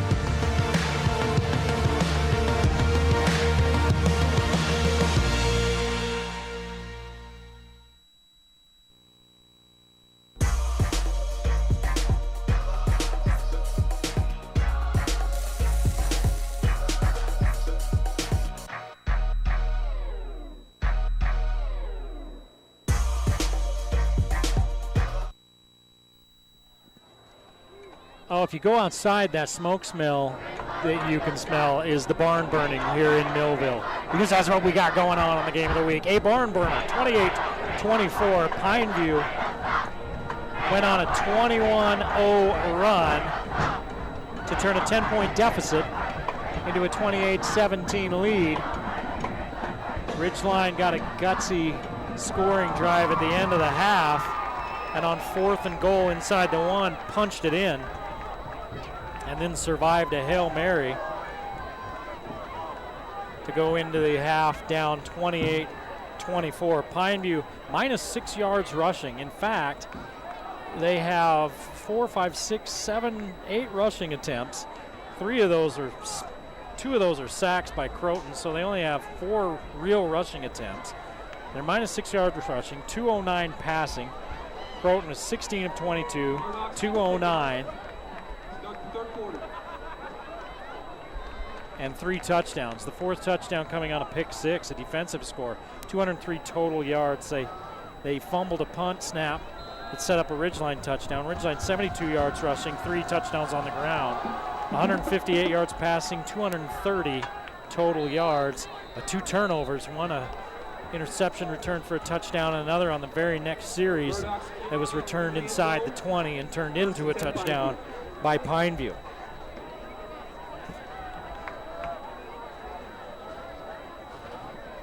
$52 total points at the half. And why? Well, we're not surprised. I'm not.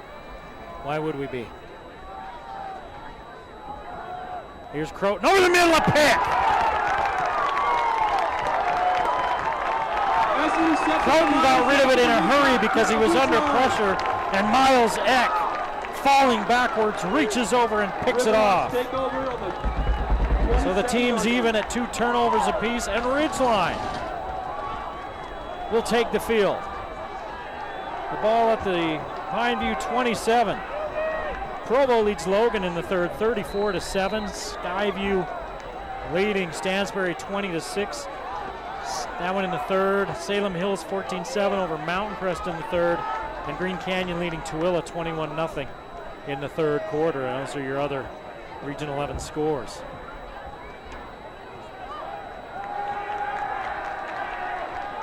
So Ridgeline with another big opportunity. And they're looking deep. Instead, they're going to go to the swing to DeMooney. DeMooney in space. Good open field tackle by the corner out there, but DeMooney picks up 7. 2 catches, 35 yards for DeMooney. I think Coach Van Leeuwen's doing a good job of managing his sophomore quarterback, putting him in spots to succeed.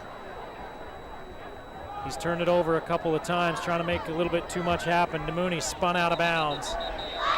And here's a flag. The corner spun DeMooney out of bounds and then brought him to the ground. Daniel Elder brought him to the ground after he was down, or after they were out of bounds by a couple of steps. So that's going to add half the distance to the goal from the 16. So that should put it down to the 8. Late hit on the Panthers. That one's tough. You got to let go when you get out of bounds, but you're in the heat of the moment. You're dragging somebody, and he dragged him all the way to the ground. He was clear over 3 or 4 yards out of bounds. I'm sure if it was just right out of bounds, it probably wouldn't have been a flag. So it's 1st and goal at the 9.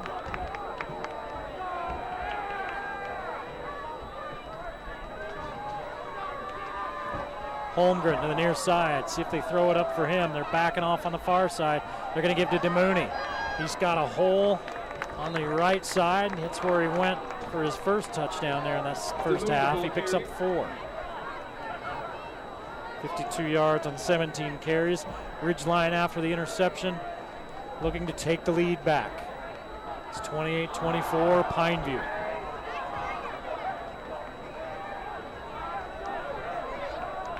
Webb's looking for the call. Now he's got it. They're going to give it to DeMooney again. DeMooney into the end zone. Touchdown. Again off the right side. They found something on that right side, and they keep going to it. And DeMooney with the hat trick.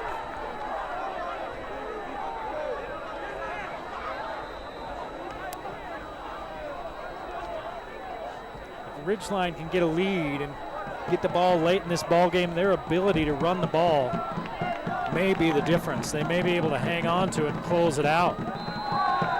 But we're a long way from that. It's 31-28 with 10:43 to play in the third. Ridgeline back on top in a high scoring.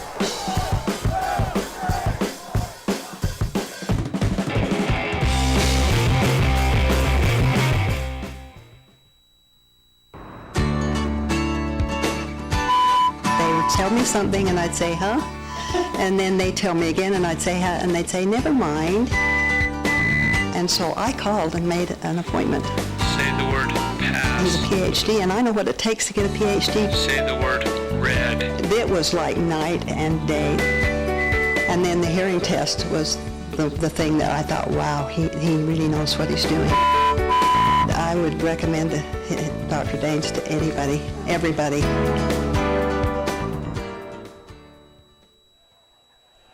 31-28, so after the turnover, we're even in the turnover battle. Both teams turning it over twice. Both teams getting points off turnovers. Both teams getting touchdowns off those turnovers. We've not had a punt in this ballgame. 10:43 to go in the third. We may not have a punt in this ballgame. I think punt may be a dirty word to Gary Croton. And I'm starting to wonder if it's a dirty word to Travis Van Leeuwen.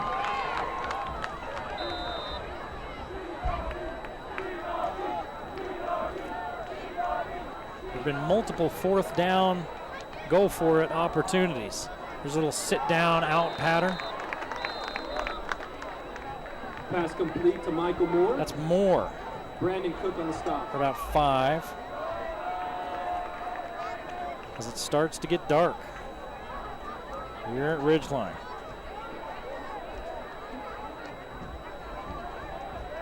Which isn't going to help me at all. Our spot is up on top of the booth. The lights are in front of us. Croton in trouble. He's been sacked a couple of times. He's got a lot of real estate to the near side. Steps out of bounds, pushed at the last second, and Eck holds up. And Croton with a big run. Crowley with the scramble. Takes it up to the original 21 yards for Croton. And he's finally back into the positive in the rushing rushing yardage. Press coverage near side. Somebody coming on late for the defense. Did that one hop there? Yes. No. They say it's a catch. 5 yards to Moore. He got 7 catches, 54 yards.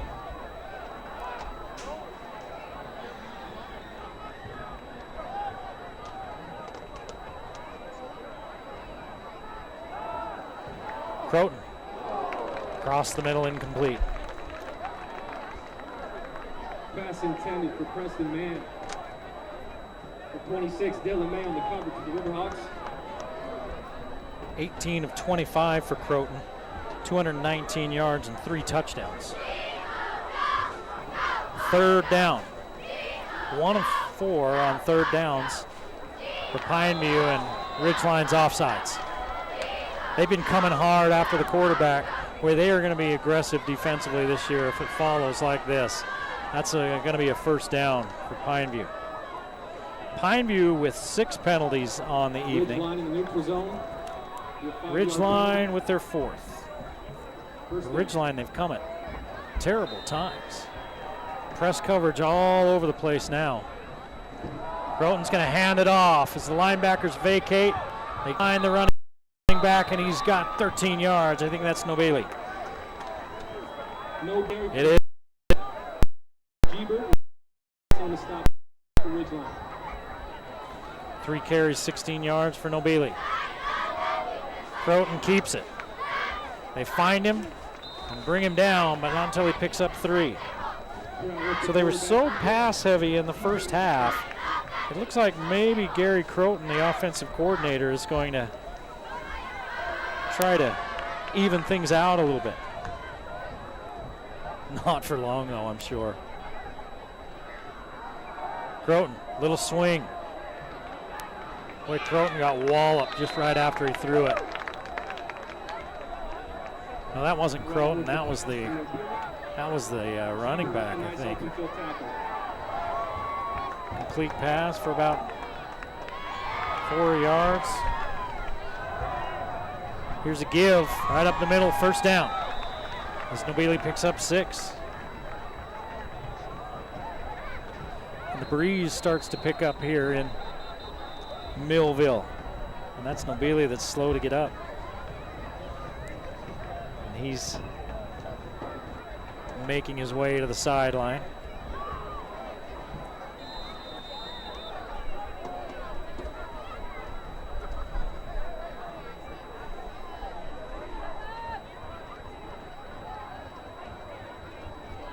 Croton with a give. Oh, big hit. Right at the line of scrimmage. Douglas, Troy, and McCary. Rhett Gebert. Once again on the tackle for Ridgeline. No gain. 2nd and 10. 8:10 to play in the third. Croton down the sideline, has a man. Great throw, great grab. 6 points. Brown with the touchdown pass to Taylor Reimer. I'm looking in the backfield, and I think that receiver ran kind of a little out and up type of pattern, and he was 3 yards ahead.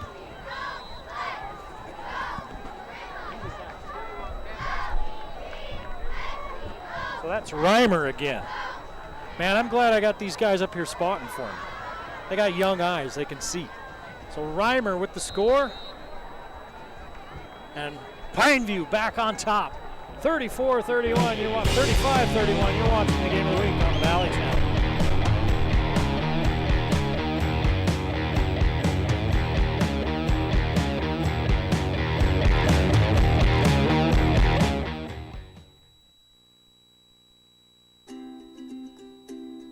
My grandpa went to the Star Hospital to get his back fixed. The doctor used a robot to make a mini invasion.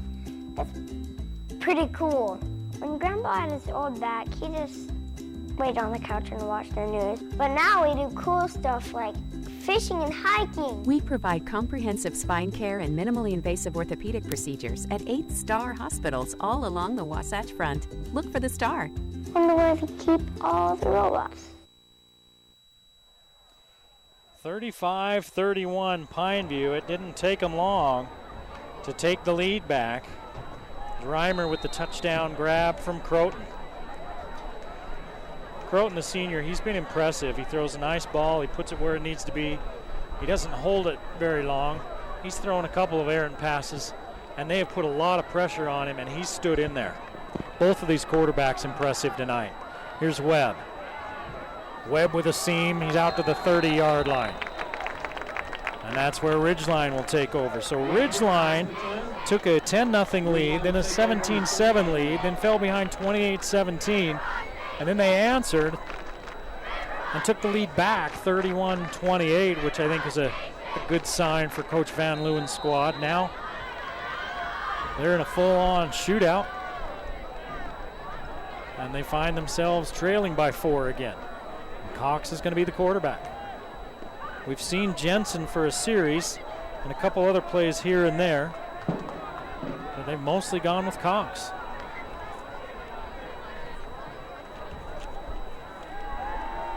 Cox, lots of time, unloads, has a man across the middle, goodbye!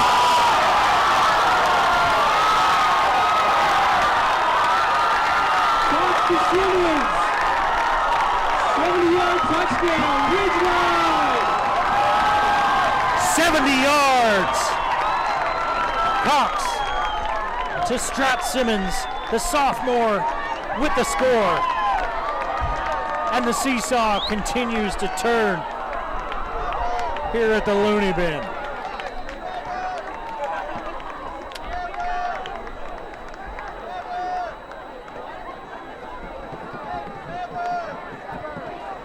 Kicks up, kicks good.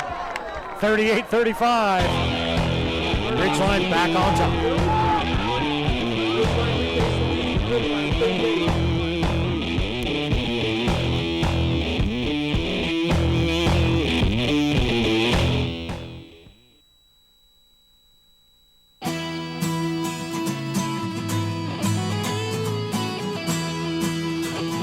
Hey guys, if you've been thinking about a guitar or any other instrument in mind for you or somebody else, we have some great financing options from 6 to 12 months.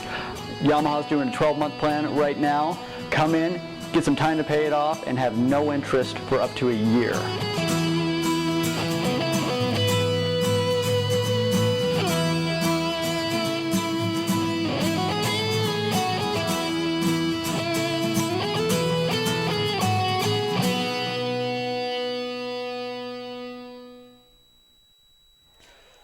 Well, 2 minutes ago, 1 minute and 58 seconds ago, it was 31-28 Ridgeline.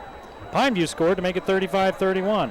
Now it's 38-35 Ridgeline with 7:45 to play in the third quarter. Murdoch's boot goes out of the end. There are no words. Pineview takes over first and 10 on the 20. We'll keep saying some, but there aren't any.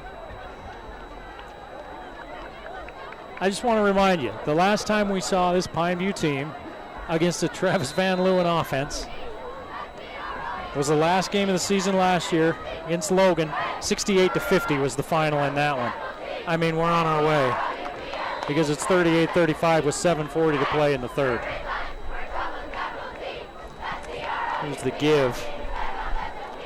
Short play up the middle.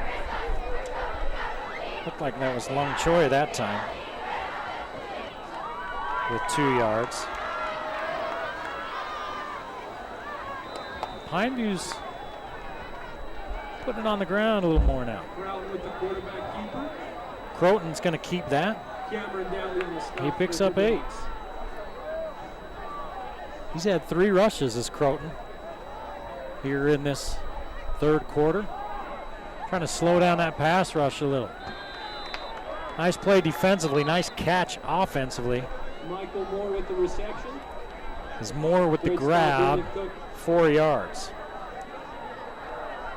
Trying to keep stats with this offense, or both these offenses, is, well, it's ludicrous. Here's the give, and the defense is there. That's Lung Choi, and a loss of 2. Stop the Ridgeline.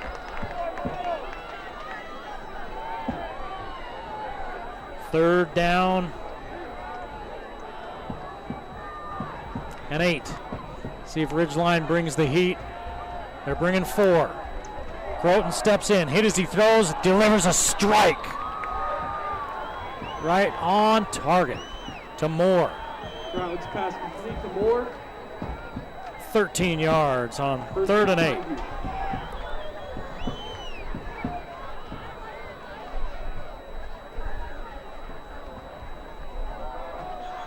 Croton stepping in again, man wide open down the seams. It's a foot race, it's a touchdown. 54 yards. That's Reimer again. They can't cover him. Reimer with the touchdown catch across the middle. Touchdown, Pineview. 142 yards and 4 touchdowns on 7 catches for Reimer.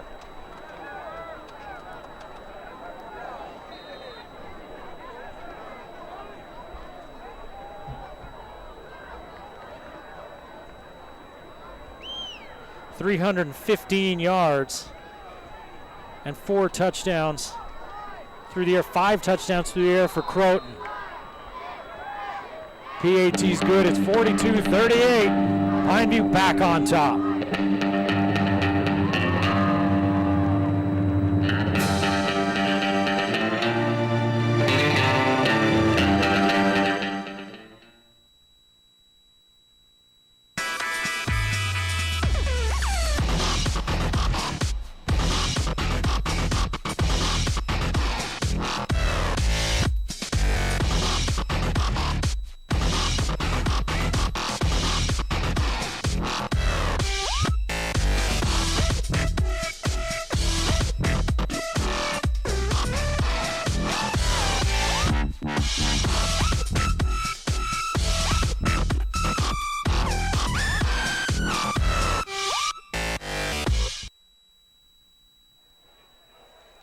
.605 to play in the third. It took 1 minute and 40 seconds for Pineview to take the lead back. 42-38.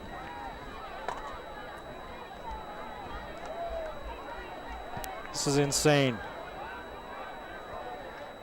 The kick will not be returnable. Carroll's kick into the end zone.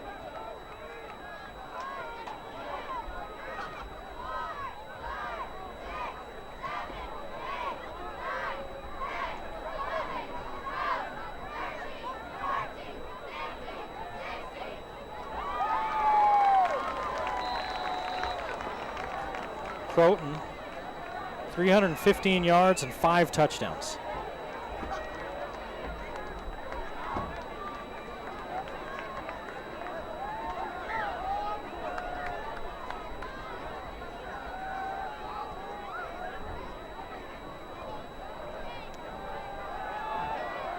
Here's the give right up the gut.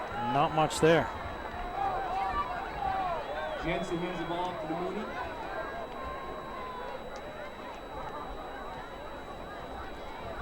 Mooney, no gain. What did I say about the last team to have the ball? Probably winning this game.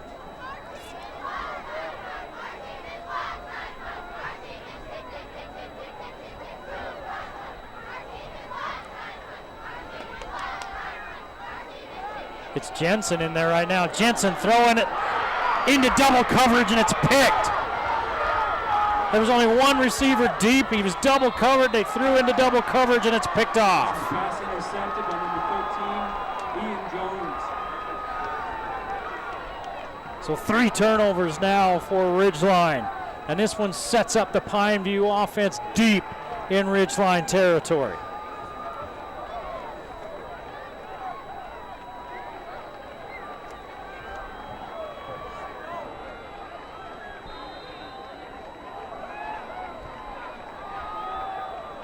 First and 10 at the Ridgeline 12. Pineview practices their offense going this fast. I mean, they practice go, go, go, go, go. Here's the give up the middle to Nobili. He's snowed under, but not until he gets inside the 10. Nobili with the carry up the middle for Pineview. He picks up 5. And I'm wondering if maybe Pineview might start wearing Ridgeline down a little bit. They are not big up front. Ridgeline's not. Nobili again. And I think that may be part of the reasoning that Pineview is starting to run it more in this second half. First and goal at the 1 as Nobili picks up 6. First and goal, Pineview. A flag. The ball carriers hit in the backfield. Can't be delay of the game. No, it's False start on the offense. False start on the offense. That's the only thing that slowed Pineview down tonight. They've turned it over. They've turned it over a couple of times. And once was on the punt, the only punt attempt of the game. They fumbled the snap. They got to get more. There's a lot of hand fighting going on. There's a flag. Who's it on? Seriously, who do you throw that on? They're both grabbing each other, and they always will throw that on the defense, but they're both fighting it.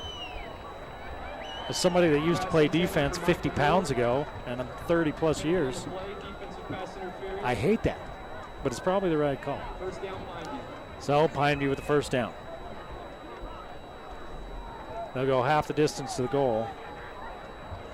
As we just got word that Skyview's lead has been trimmed to 20-13 at Stansbury. 4:29 to play here, 42-38. Pineview leading and looking for more.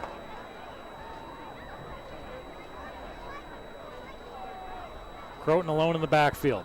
Flag. Throwing the fade. Looks like it's caught. It is. Now let's check the flag. Pass is complete for a touchdown. That's a touchdown, but let's check the flag. It was thrown before the play. Did somebody line up off sides for Ridgeline, or did somebody move early? Somebody moved early for Pineview.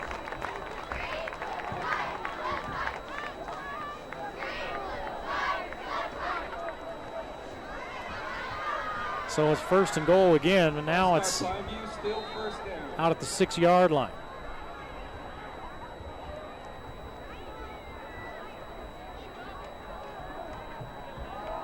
They keep going back to the same spot, and another flag in the end zone for another PI. That official over there is going to have to get some ice for his shoulder. PI. They keep throwing the same guy in the same spot. I think that's Moore. Number 17. That's 2 PIs on this possession. Two procedures. Come on, ref, you're slowing the game down. Now they're going to throw the little swing behind the line of scrimmage. The defense is there. That could be a big play by Rhett Gebert. Gebert pushes him back, way back to the 11.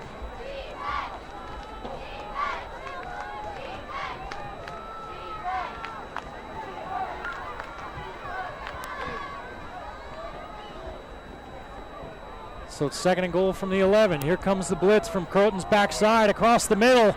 Boy, did he thread that in there. Touchdown, he did. I think that might have hit the ground. The official from the backside, who had the worst look at it, made the call. And from up here, that looked like it might have hit the ground, but I'm a long way away. Either way, Croton put it right where he needed to. The only person that could get to that was his receiver. Down at his feet, and his receiver got to it. I didn't even see who it was. 11 yards and a touchdown. And the PAT is up and good. 3:43 to play in the third. It's 49-38.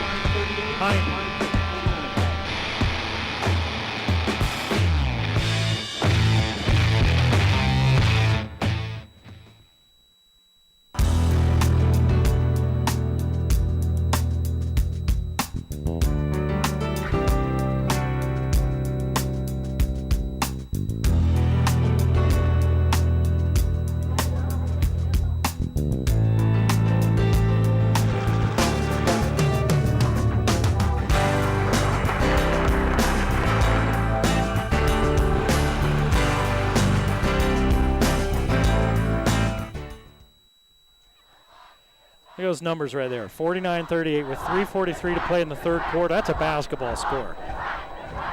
If you like defense, I mean, you're twitching, you're itching, you're scratching, you're throwing things. If you like Madden and offense, this is the game for you. Don't get me wrong, there have been some good defensive plays in this game. There's just more offense than defense. I think Coach Van Leeuwen might be onto something here with his offense. But this Pineview defense is so good. or this Pineview offense, is so good. There's a flag back at the 21. All of a sudden, it's been flag central for Ridgeline.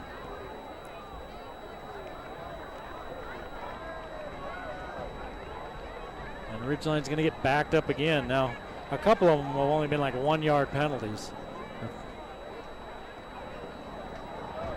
Boy, this one's a 10-yard variety. It's a block in the back.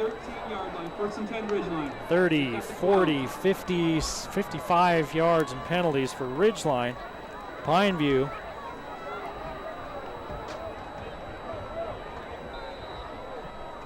$63 yards worth of penalties. So they're both pretty even in that category. We're still in the third quarter. 3:35 to play, and Cox is back in at quarterback. Cox holds, gives to DeMooney. DeMooney looking for an opening. Has it. He's out to the 20. He picks up 8. 323 yards and 6 touchdowns for Croton. On the other side of the ball, DeMooney has 65 yards on 20 carries. Here's the give to White. Haven't used him much since the first quarter. He finds an opening down the sideline. He's out near midfield. He started one way and cut back the other. He's got 28 yards with that run. 5 carries, 40 yards for White. It's an 11-point Pineview lead, 49-38.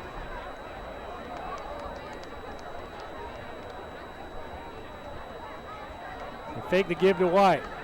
They're going to run the little pitch to DeMooney. And Pineview had that one sniffed out, and DeMooney still gained yardage. He's fast. He's fast. DeMooney on the carry out wide. No gain? No, he got back to the line of scrimmage. They didn't give him a gain. It looked like he gained a yard or two, but they said he stepped out of bounds right at the sticks.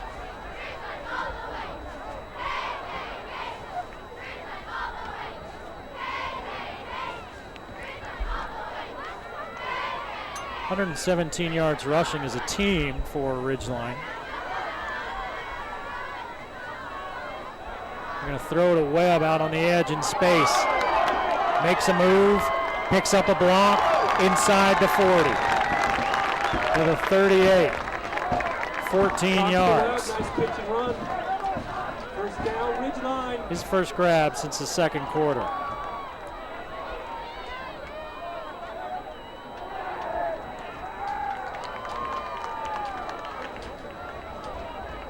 $259 yards passing.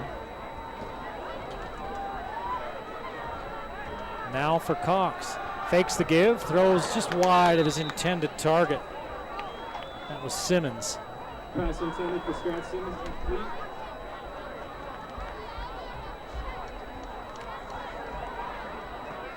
It's only his third miss of the game.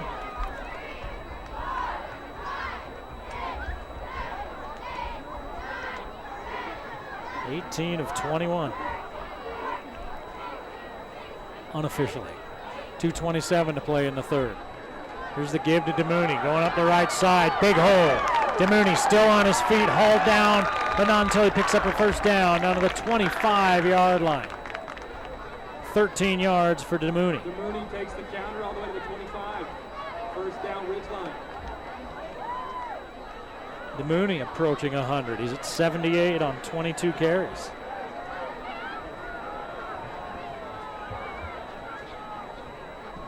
They're going to fake the give, throw a little out pattern to Murdoch. Murdoch stretches out, makes the grab, and picks up 7.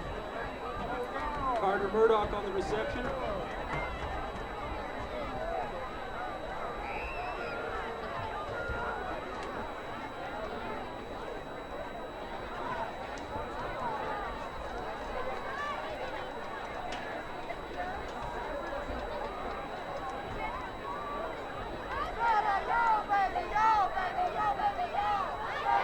Second and 3, DeMooney in motion. They're going to give it to White as they move the linebacker with the motion. White, he had lots of room off the edge, and he tripped just as he got into the clear. Brings up a 3rd and short. Boy, they're not going to give him the first down. Man. 3rd and short. Again, you can't get much closer to that than the first down. I'd almost ask for a measurement, but the officials are pretty sure about it. Give to DeMooney off the right side. DeMooney's got the first down, still on his feet. Turns the corner, near the pylon and out of bounds, short of the goal. DeMooney bounces outside. 13 yards for DeMooney. Ridgeline.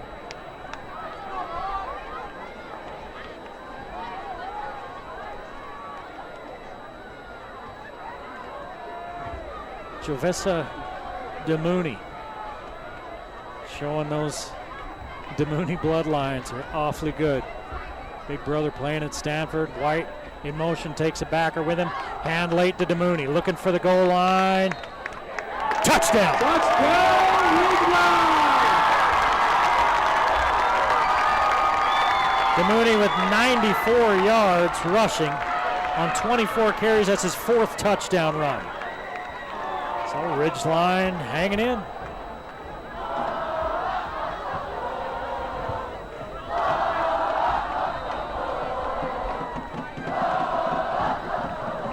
They're going to kick. Eventually they may have to go for 2. Murdoch boots it through. 49-45, 44 seconds to play in the 3rd quarter. You're watching the Game of the Week on the Valley Channel. Ridgeline trails Pineview.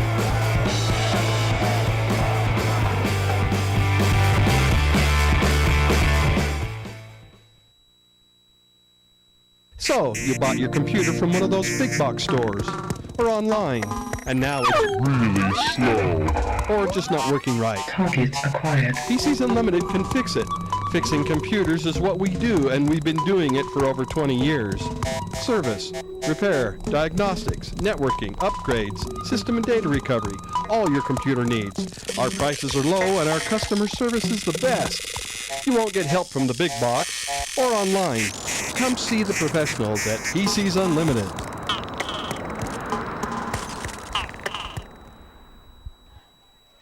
.45 as the kick sails out of the end zone. 44 seconds to play here in this 3rd quarter. Right now, the difference in this game is a turnover. 3 interceptions thrown by Ridgeline quarterbacks. 1 was returned for a touchdown. 2 were returned deep into Ridgeline territory and turned into touchdowns for Pineview. Pineview's turned it over twice. Croton over the middle, popped up, still caught.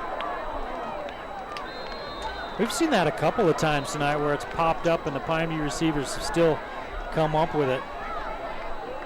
That was Moten. We picked up 3. 326 yards now on 23 of 30 for Croton. Croton in trouble, bails out. Hit short of the first down marker and a flag. Coming in late. The official on that far sideline has had put in a lot of work tonight. I don't know. Probably going to be on Ridgeline, and it is. Personal foul. So add 15. It's out to the 43-yard line.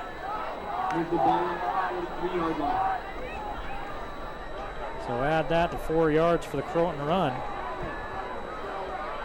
Croton was the quarterback, and somebody stuck their helmet in there a little late. And they just don't let you do that anymore. This is a game that, win or lose, as we got a timeout on the field. That's the end of the quarter. 49-45 at the end of 3. Pineview leads Ridgeline. Back with the final quarter right after this.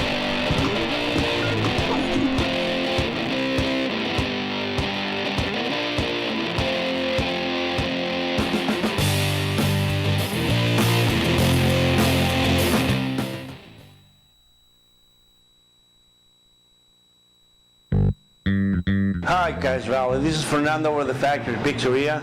We're running a special right now. We're giving out free nachos when you buy a large pizza with 3 toppings. Just mention this out and you're gonna get a free nachos every time you come. The Factory Pizzeria is located in 119 South Main, below the Gia's in the basement. Come see as soon as you can. Thank you.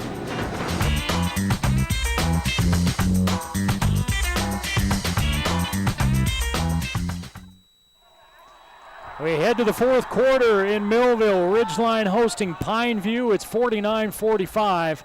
Pineview with the lead. It's 1st and 10 from the 43-yard line. They're going to hand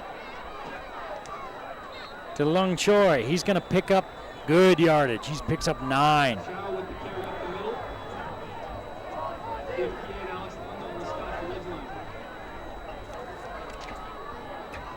Douglas Lung Choi. Croton lofting it up. Nice play. We've seen so many good plays by so many players tonight. Brandon Cook reaches out and knocks that down. If he doesn't get his hand on that, Moore is scoring.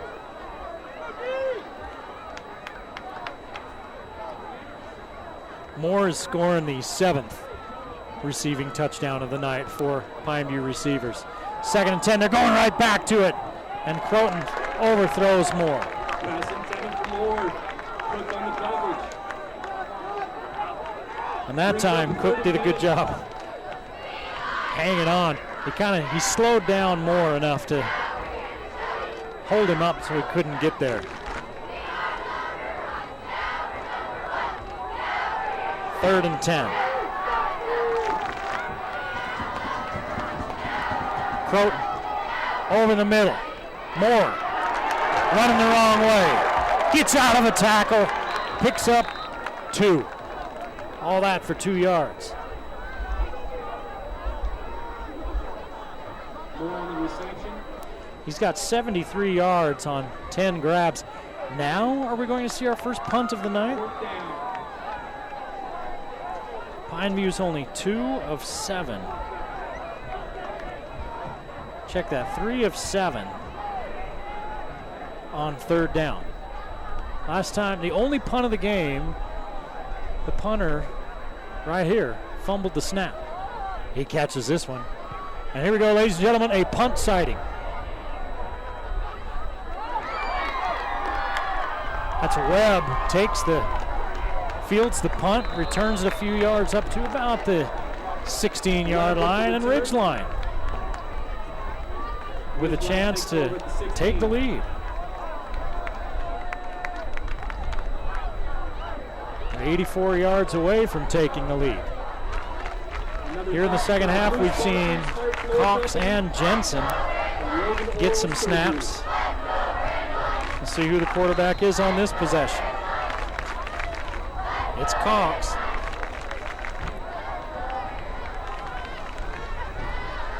The sophomore, 18 of 21 for 266 yards and a touchdown. He's thrown 2 interceptions, 1 return for a touchdown. DeMooney to this side, see if they throw a little screen to him. They do. DeMooney's got blocking. You know, when you're the receiver out there blocking like that, you just really hope that back gets there fast. It's so hard to block those guys out there like that. Good job by the offense. Both of these receiving cores, that's an 11-yard pitch and catch. Both of these receiving cores have done well.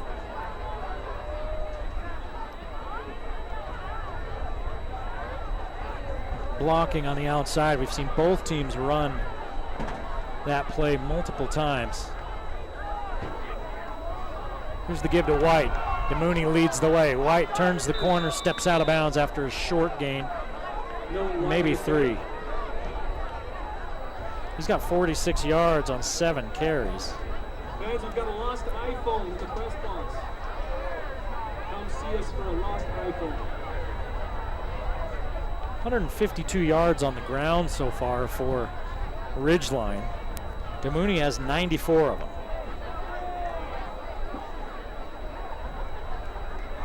Second and 7 as Webb trots off late. Give to DeMooney. DeMooney with a crease. DeMooney.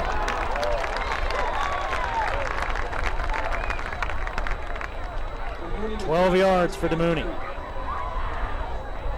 So he's over 100. 106 and 25 carries.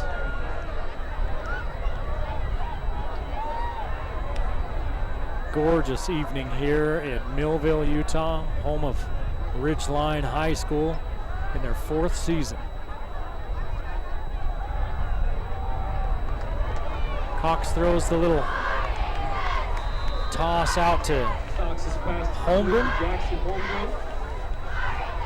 He gave up yardage on his own, so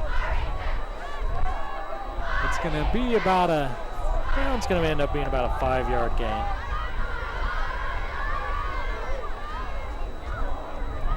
Seven different receivers for Cox tonight. 282 yards and a touchdown. And he's going to toss it again. He's got pressure. Has a man. It's Dally. Dally back to the middle in Pineview territory. Dally on the reception. 13 yards for Dally. Into Pineview territory. 1st and 10 to 44.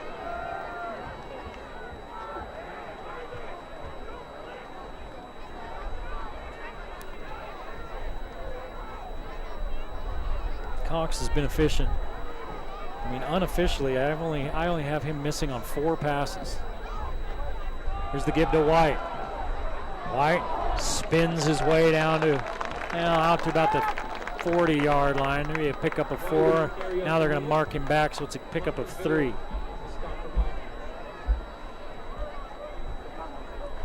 White, just a sophomore,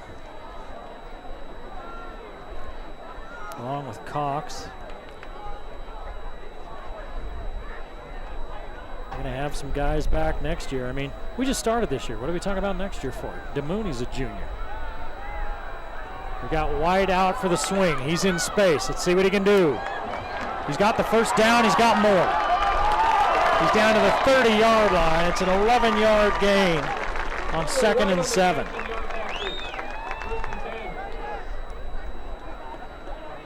Going back to what the stop for Pineview.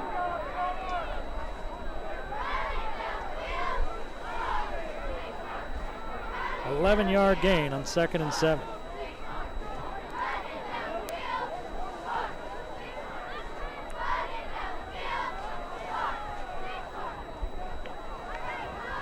Cox is over 300 yards. Here's the little screen again.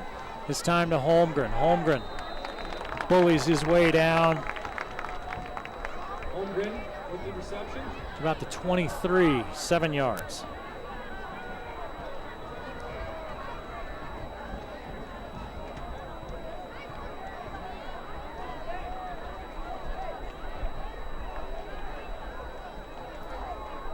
Of 27, 313 yards now for Cox. Looking for the go-ahead score on this possession. Give to DeMooney. DeMooney bounces outside. Oh, he's quick. DeMooney prances in for the touchdown. High-stepping, mud-walking touchdown scoring here at Ridgeline.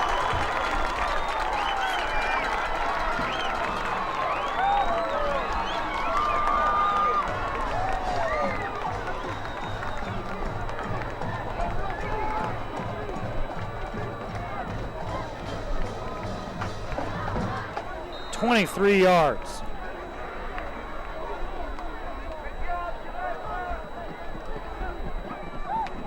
DeMooney with 5 touchdowns on the ground.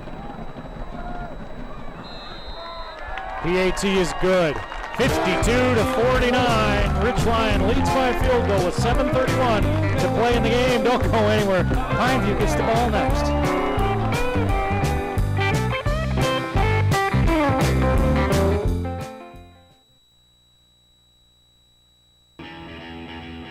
At Ultra, we don't believe in limits, or telling runners they can't, or it's not possible. That's why we dared to make shoes with a foot-shaped toe box, and gave runners zero-drop technology so that runners could say goodbye to limits too.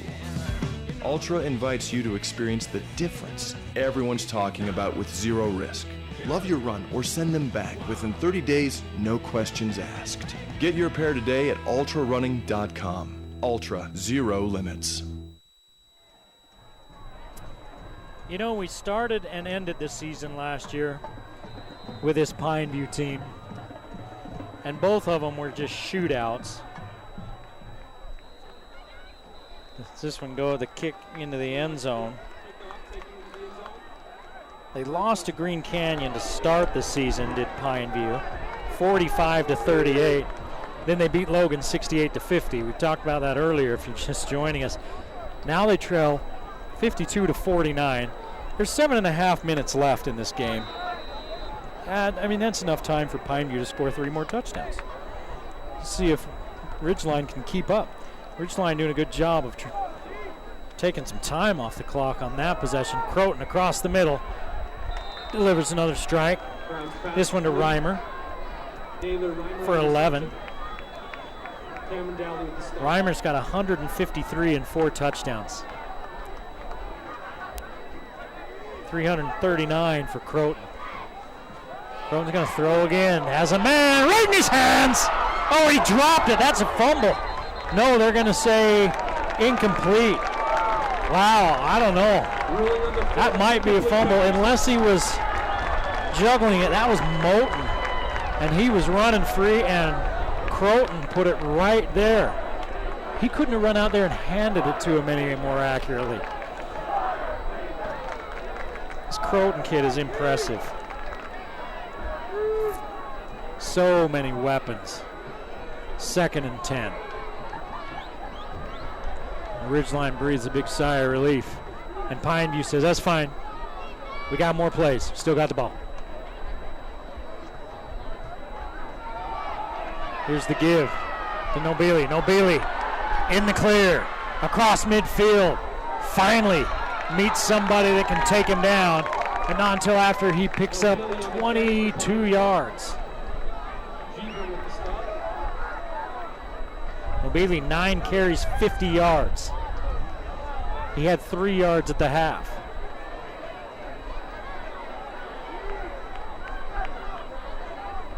Everybody creeping up for Ridgeline. Here they come. They run the screen. Reimer. Good night. There's a flag in the backfield. And it's probably going to be roughing the passer. There's a penalty flag back at 45. The way Eck is acting, it is. It's roughing the passer. Doesn't matter. Does not matter. It's a 47-yard touchdown to Reimer. Roughing the passer is the call. The touchdown will stand. 200 yards receiving and 5 touchdowns for Reimer. 382 yards passing and 7 touchdowns for Croton.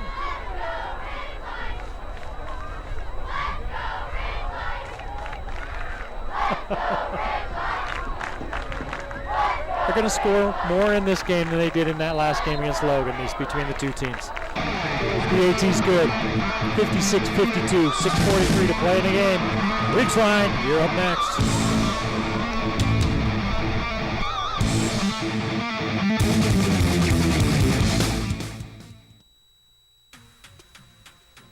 It's time for Wendy's Bacon Fesh. Bacon. That's right. The place that brought you the Baconator and sells more bacon cheeseburgers than anyone is making all your Applewood smoked dreams come true. Like the all-new Bacon Jalapeno Cheeseburger. Or the Bacon Double Stack in the $5 Biggie Bag. If you're this crazy for bacon, make mine a double. We got you with the Bacon Jalapeno Cheeseburger or the Bacon Double Stack Biggie Bag. Get yours now at Wendy's Bacon Fest. Earlier we said this game was being played pretty cleanly. Well, now between the two teams, we've had 20 penalties. It's gone a little bit nuts with the flags. I think everybody's just so excited to get involved in this one. But we're all doing our thing here. But Reimer, they can't cover Reimer. He's got 200 yards receiving on 9 catches, 5 touchdowns, 382 yards, and 7 touchdowns for Croton. He's 26 of 35. And here's an onside kick. And I think Pineview may have touched that early. Pineview's all around it, and Ridgeline got away from it. And I don't know. Let's see. I mean, the officials are standing right there.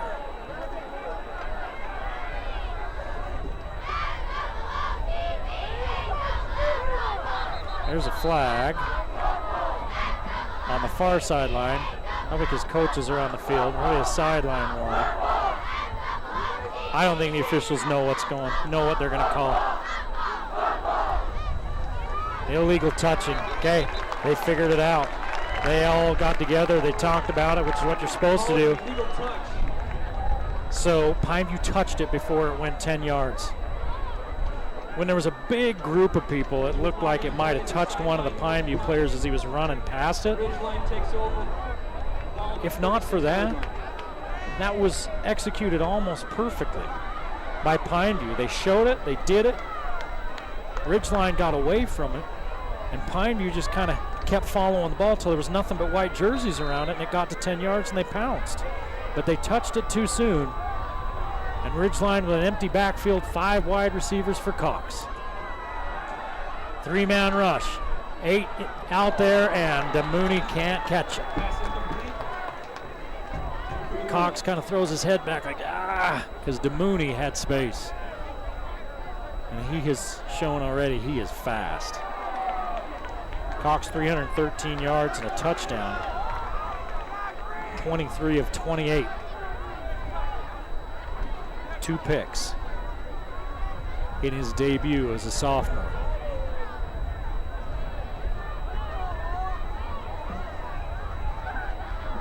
Going to fake the give to DeMooney.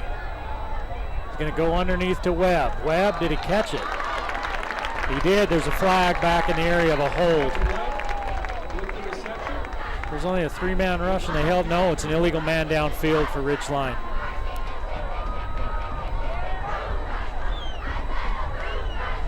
Penalties really starting to pile up on Ridgeline. That's 10. And they've had a couple that have been declined. So now it's 2nd down and 15. Clock runs with 6.5 to play.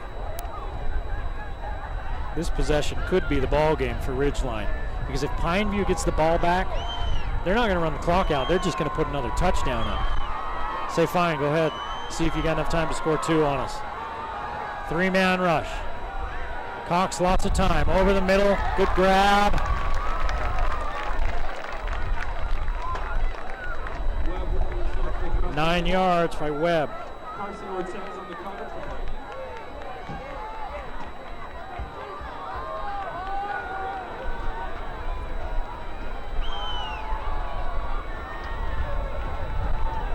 Third down and 7.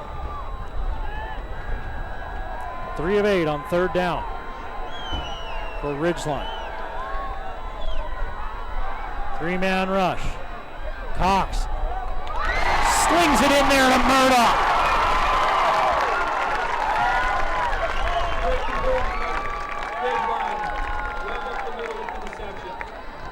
$23 yards on 3rd and 8.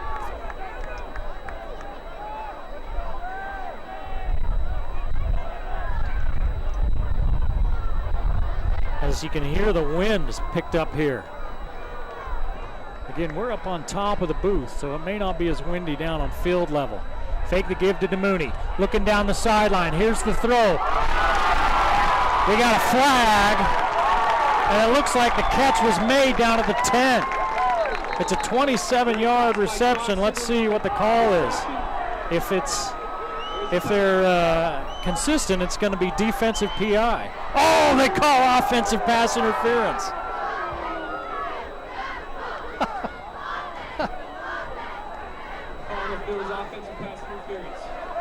The DB never turned around, and they call offensive pass interference, so he must have pushed off.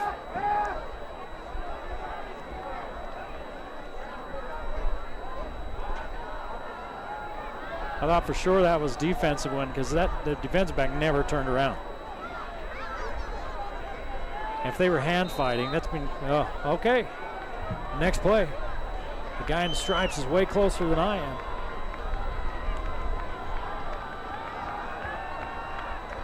They're looking for it again, another double move. It beat him again, but this time Cox lays it out there a little too far. Simmons, the intended target. Brings up second down. Now it's second down.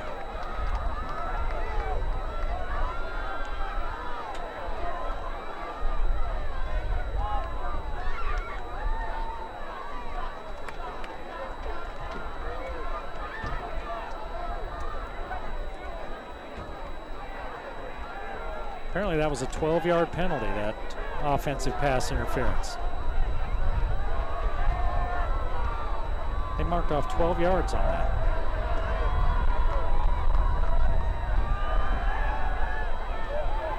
Cox pulls it down. He's across the line of scrimmage. He throws it down, he's past the line of scrimmage. There come the flags. He was across the line of scrimmage by a yard.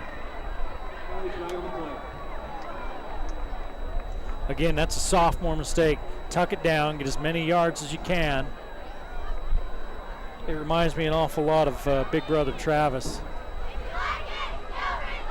Called games when he was a quarterback, watched him play for a lot of years. And he was always trying to make something happen. So another penalty, and that's a loss of down. It's going to be third and forever. So Ridgeline with a pile of penalties.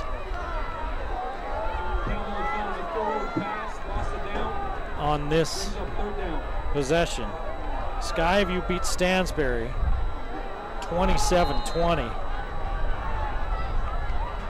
And this one has been outstanding here at Ridgeline. 56-52. Ridgeline trailing. 4:55 to play. Third and forever. Cox under pressure. He's going to run this time, and he's got real estate. Making a move. Staying in bounds. He's going to come up just short of the first down. It was 3rd and 25. He picks up 23 yards. So now you've got 4th and short.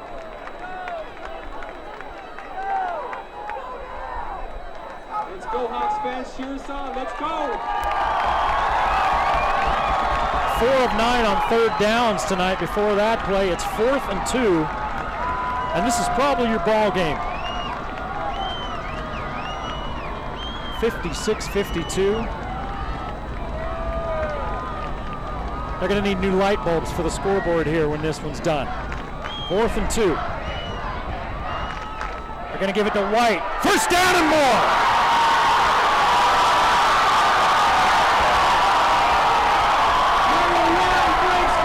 Touchdown, Ridgeline! 21 yards.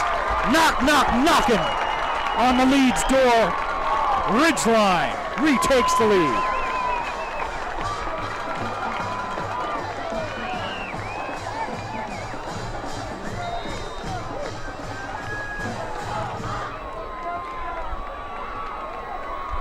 .78 yards and 2 touchdowns for White on 9 carries. Just a sophomore, just like Cox, the quarterback. Both sophomores block PAT. And that's huge because a field goal gives Pineview the lead. 58-56. 4:02 to play in the game. Don't go anywhere, folks.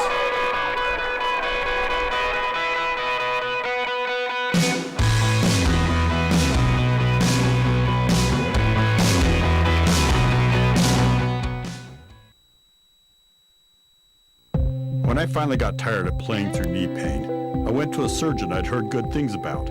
Best choice I ever made. My doctor was great, but so was the hospital. They presented me with all of my options, and they took time to help me make decisions. That's the way it should be. That's what led to this moment. And that look on Phil's face. Before your moment of truth, choose a health plan that partners with the Mountain Star Healthcare Network. Not bigger, just better. You know, I'm trying to add up some stats here in this game. 469 yards total offense for Pineview, 587 for Ridgeline. There would be more, but both of these teams have had scoring drives on short fields. And Ridgeline has a defensive touchdown. Excuse me, Pineview has a defensive touchdown, a pick 6 off of Caden Cox. Caden Cox is sophomore. He's 25 of 30 for 345 yards and a touchdown.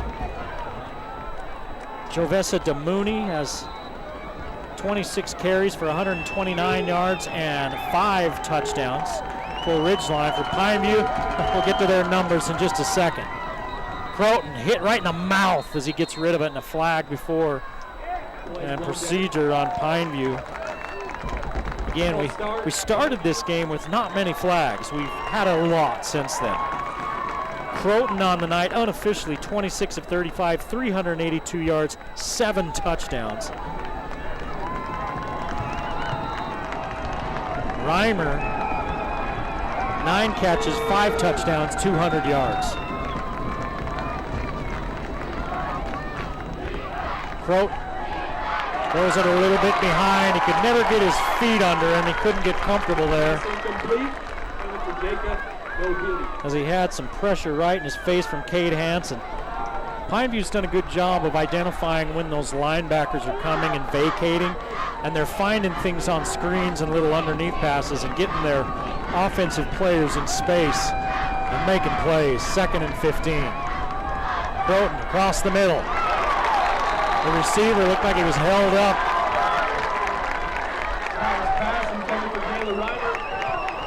And I think Eck might have gotten away with a defensive hold as that one goes incomplete. 3rd and 15. And the crowd's on their feet.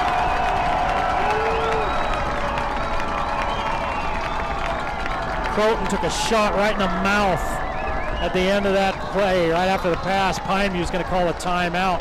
3:52 left in the ball game. Ridgeline has been called for roughing the passer 2 or 3 times in this game already. I think it's been part of their game plan. Hit the kid, hit that quarterback, hit him, and they have hit him a lot. And Croton has stood in there, and all he's done is throw 7 touchdown passes and for almost 400 yards, but he's earned them tonight. Ridgeline has not let him get comfortable. He just has so many weapons. And Ridgeline's taken a couple of penalties. They do not want to give one up here on 3rd and 15. On 3rd and 15 at your own 15. Do you have 2 plays if you're Pineview? There's 3:52 left. We're going to find out.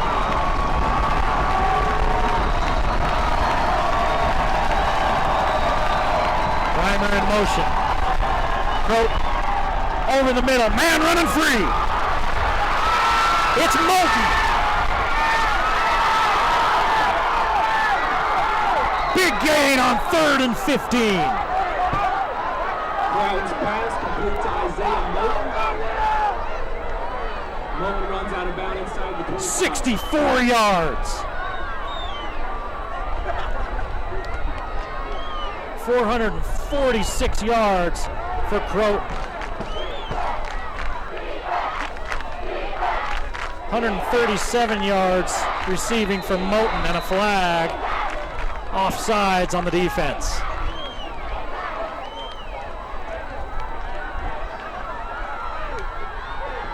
Pineview has attacked the middle of the field to great success. They're coming after the quarterback, but if they don't get there, he's making them pay, and he made them pay that time. Here they come off the edge. Croton, pick!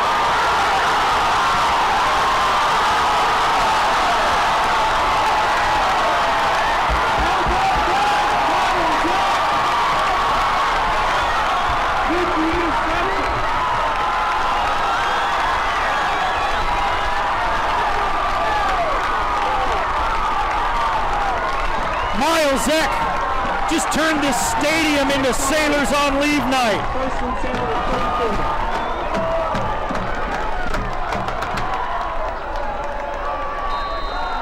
They're delirious down below us.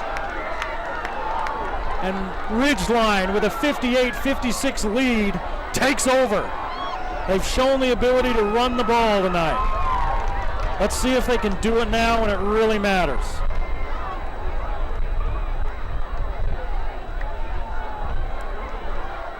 The give to DeMooney. Trouble with the snap and the handoff. Pineview has 2 timeouts left, and Ridgeline will not be in a hurry. However much time they leave Pineview will be too much.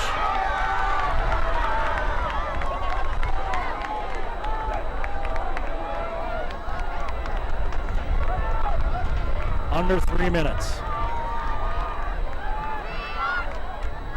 They're going to run a little pitch to Dolly. A little shovel pass, good for 5 yards. It'll be 3rd and 5.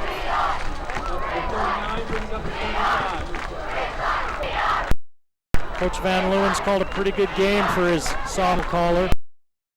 He's put Cox in positions to succeed. And for the most part he has. He's 26 of 31, 350 yards and a touchdown. He has thrown 2 interceptions, one that was returned for a touchdown. So it hasn't been all unicorns and rainbows for the sophomore.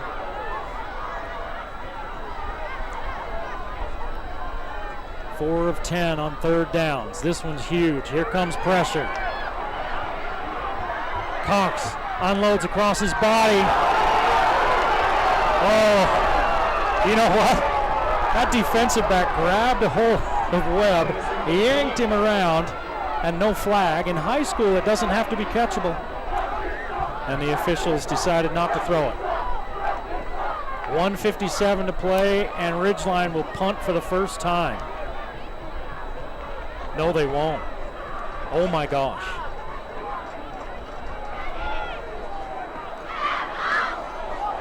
Fourth down and 5. And Travis Van Leeuwen, stone cold, and Pineview's going to take a timeout. Let's see if Pineview took it. So Ray Hosner's going to take the timeout. Second timeout of the half. Travis Van Leeuwen showing some intestinal fortitude as a coach. You know, with the new playoff system, it's more like an RPI thing. A percentage of where everybody makes the playoffs now, but where you're seated depends on your record, the teams that you beat record, the teams that you've lost record. There's all something that goes into that. Pineview's going to be a very good team. Even if Ridgeline loses to them, it's non-region. It would help their RPI for playoff seeding. So that makes even these early season games that used to just be more of a practice game, it puts a little bit more emphasis on them for playoff time.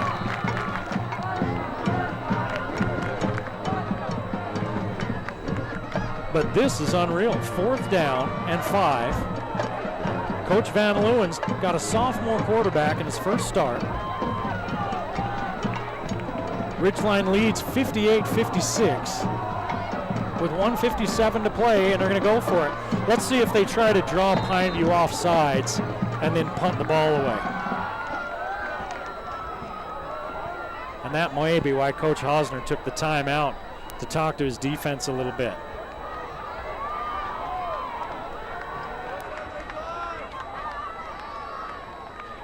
And Pineview showing good discipline. Good discipline by Pineview. And that's a great timeout by Coach Hosner, because he had his team out there with their back to the wall a little bit and all keyed up. He took that timeout, got his defense over there, settled them down, let them know, hey, they're probably going to try to get us offsides. Keep your head.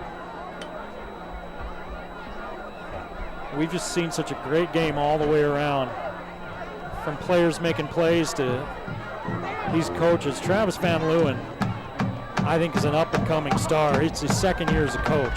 First year at Logan, he resurrects a floundering program, takes him to the playoffs.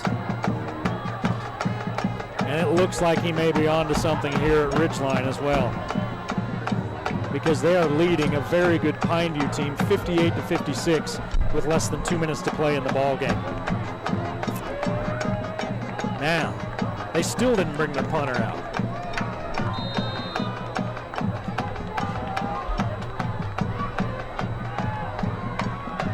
Where's DeMooney? They're going to go for it. DeMooney's not in there. Cox has got running room. He's going to get sacked. He fumbles. There's a flag, and it's in the area of a hold. They're going to call it an incomplete pass. It looked like he fumbled. He might have been trying to throw it. That's going to be a hold on Ridgeline. So Ridgeline went for it with a 2-point lead. There's 1:49 on the clock, and Pineview, with their high-powered offense, gets back out on the field. And you know, Coach Van Leeuwen can go to his defense too and say, hey, I believe in you guys, that's why I went for it.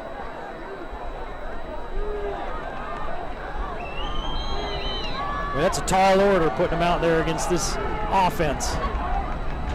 Croton, hands off. A field goal wins this game. Pineview's down to their last timeout, and the clock runs.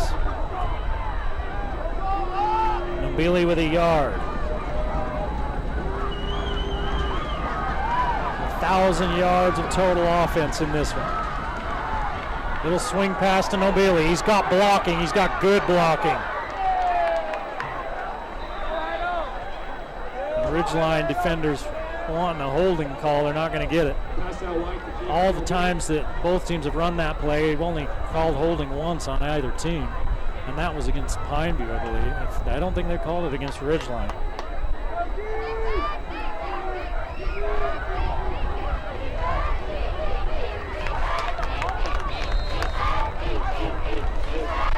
Coach Hausner wants to end this game. He doesn't want any time. 1 minute to go, fans. Let's go. Cheer on Ridgeline. He doesn't want there to be any time left.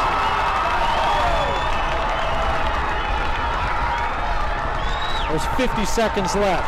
They're going to give it to Nobili. Nobili's near the marker. He's going to be... Now they keep walking downfield, so it looks like he's at the marker. And if you're defensive Ridgeline, you can't go to sleep here. It's 3rd and a yard. Can't go to sleep here. This might be the time they take a shot. Oh, they're going to hand it off. And a loss. 35, Aiden Mellon, the senior, with the stop for a loss, and Ridgeline wants a timeout. So it's 4th down. It's 4th and 2.5. If you're Pineview, are you going to go for the field goal now, or are you going to go for it? With 16 seconds to play. Freshman football players, please meet. 16 seconds left in the game. 58-56 Ridgeline. It's been back and forth. Both teams have come from double-digit deficits. They've come from behind to take leads. Both teams with turnovers. Croton's thrown for 446 yards.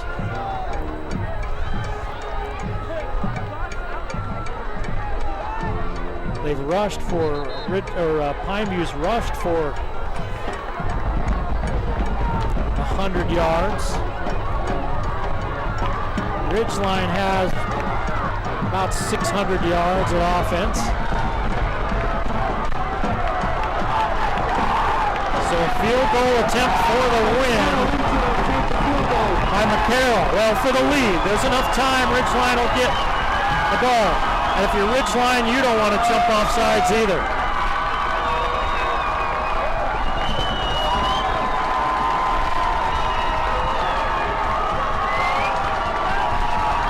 $33 yards straight away.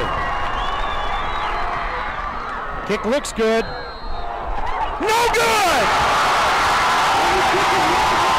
It faded wide to the left.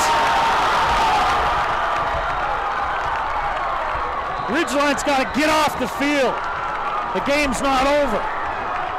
That looked good and it faded left.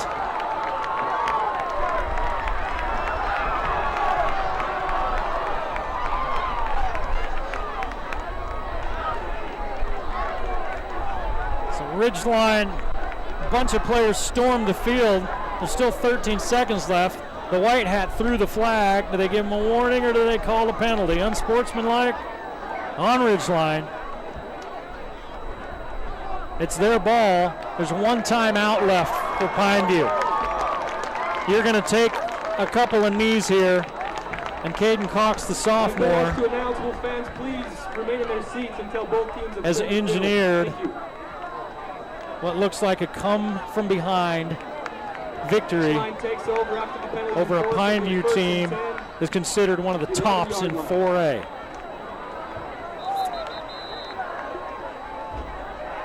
Ridgeline short a player. You can snap the ball if you're short one. Hurry on in there, Damian Bamey.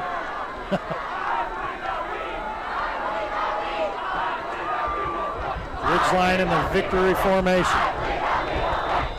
114 total points. Over 1,000 yards total offense.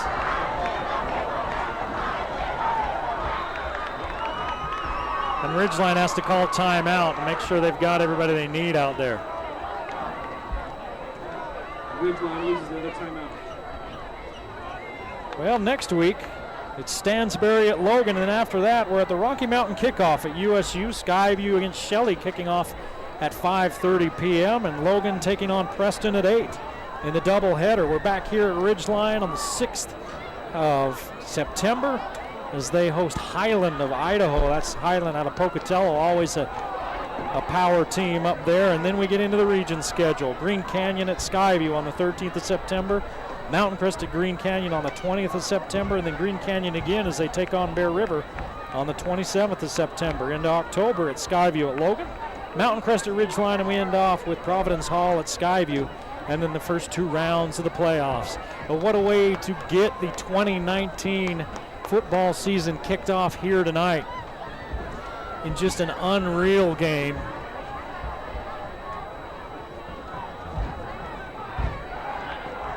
But Travis Van Leeuwen looks like he's going to exact some modicum of revenge against Ray Hosner's Pineview Panthers. They're going to give it to DeMooney. He's going to hit the dirt. DeMooney up the middle. Pineview's going to take their last timeout with 8 seconds left, barring a turnover.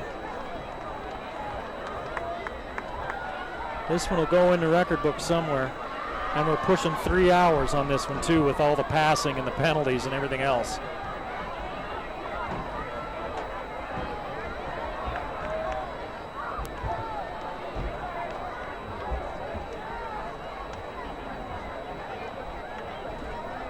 .93 yards rushing for Pineview, 452 yards passing, so 545 yards total for Pineview. 121, 191, 129, 159, 235.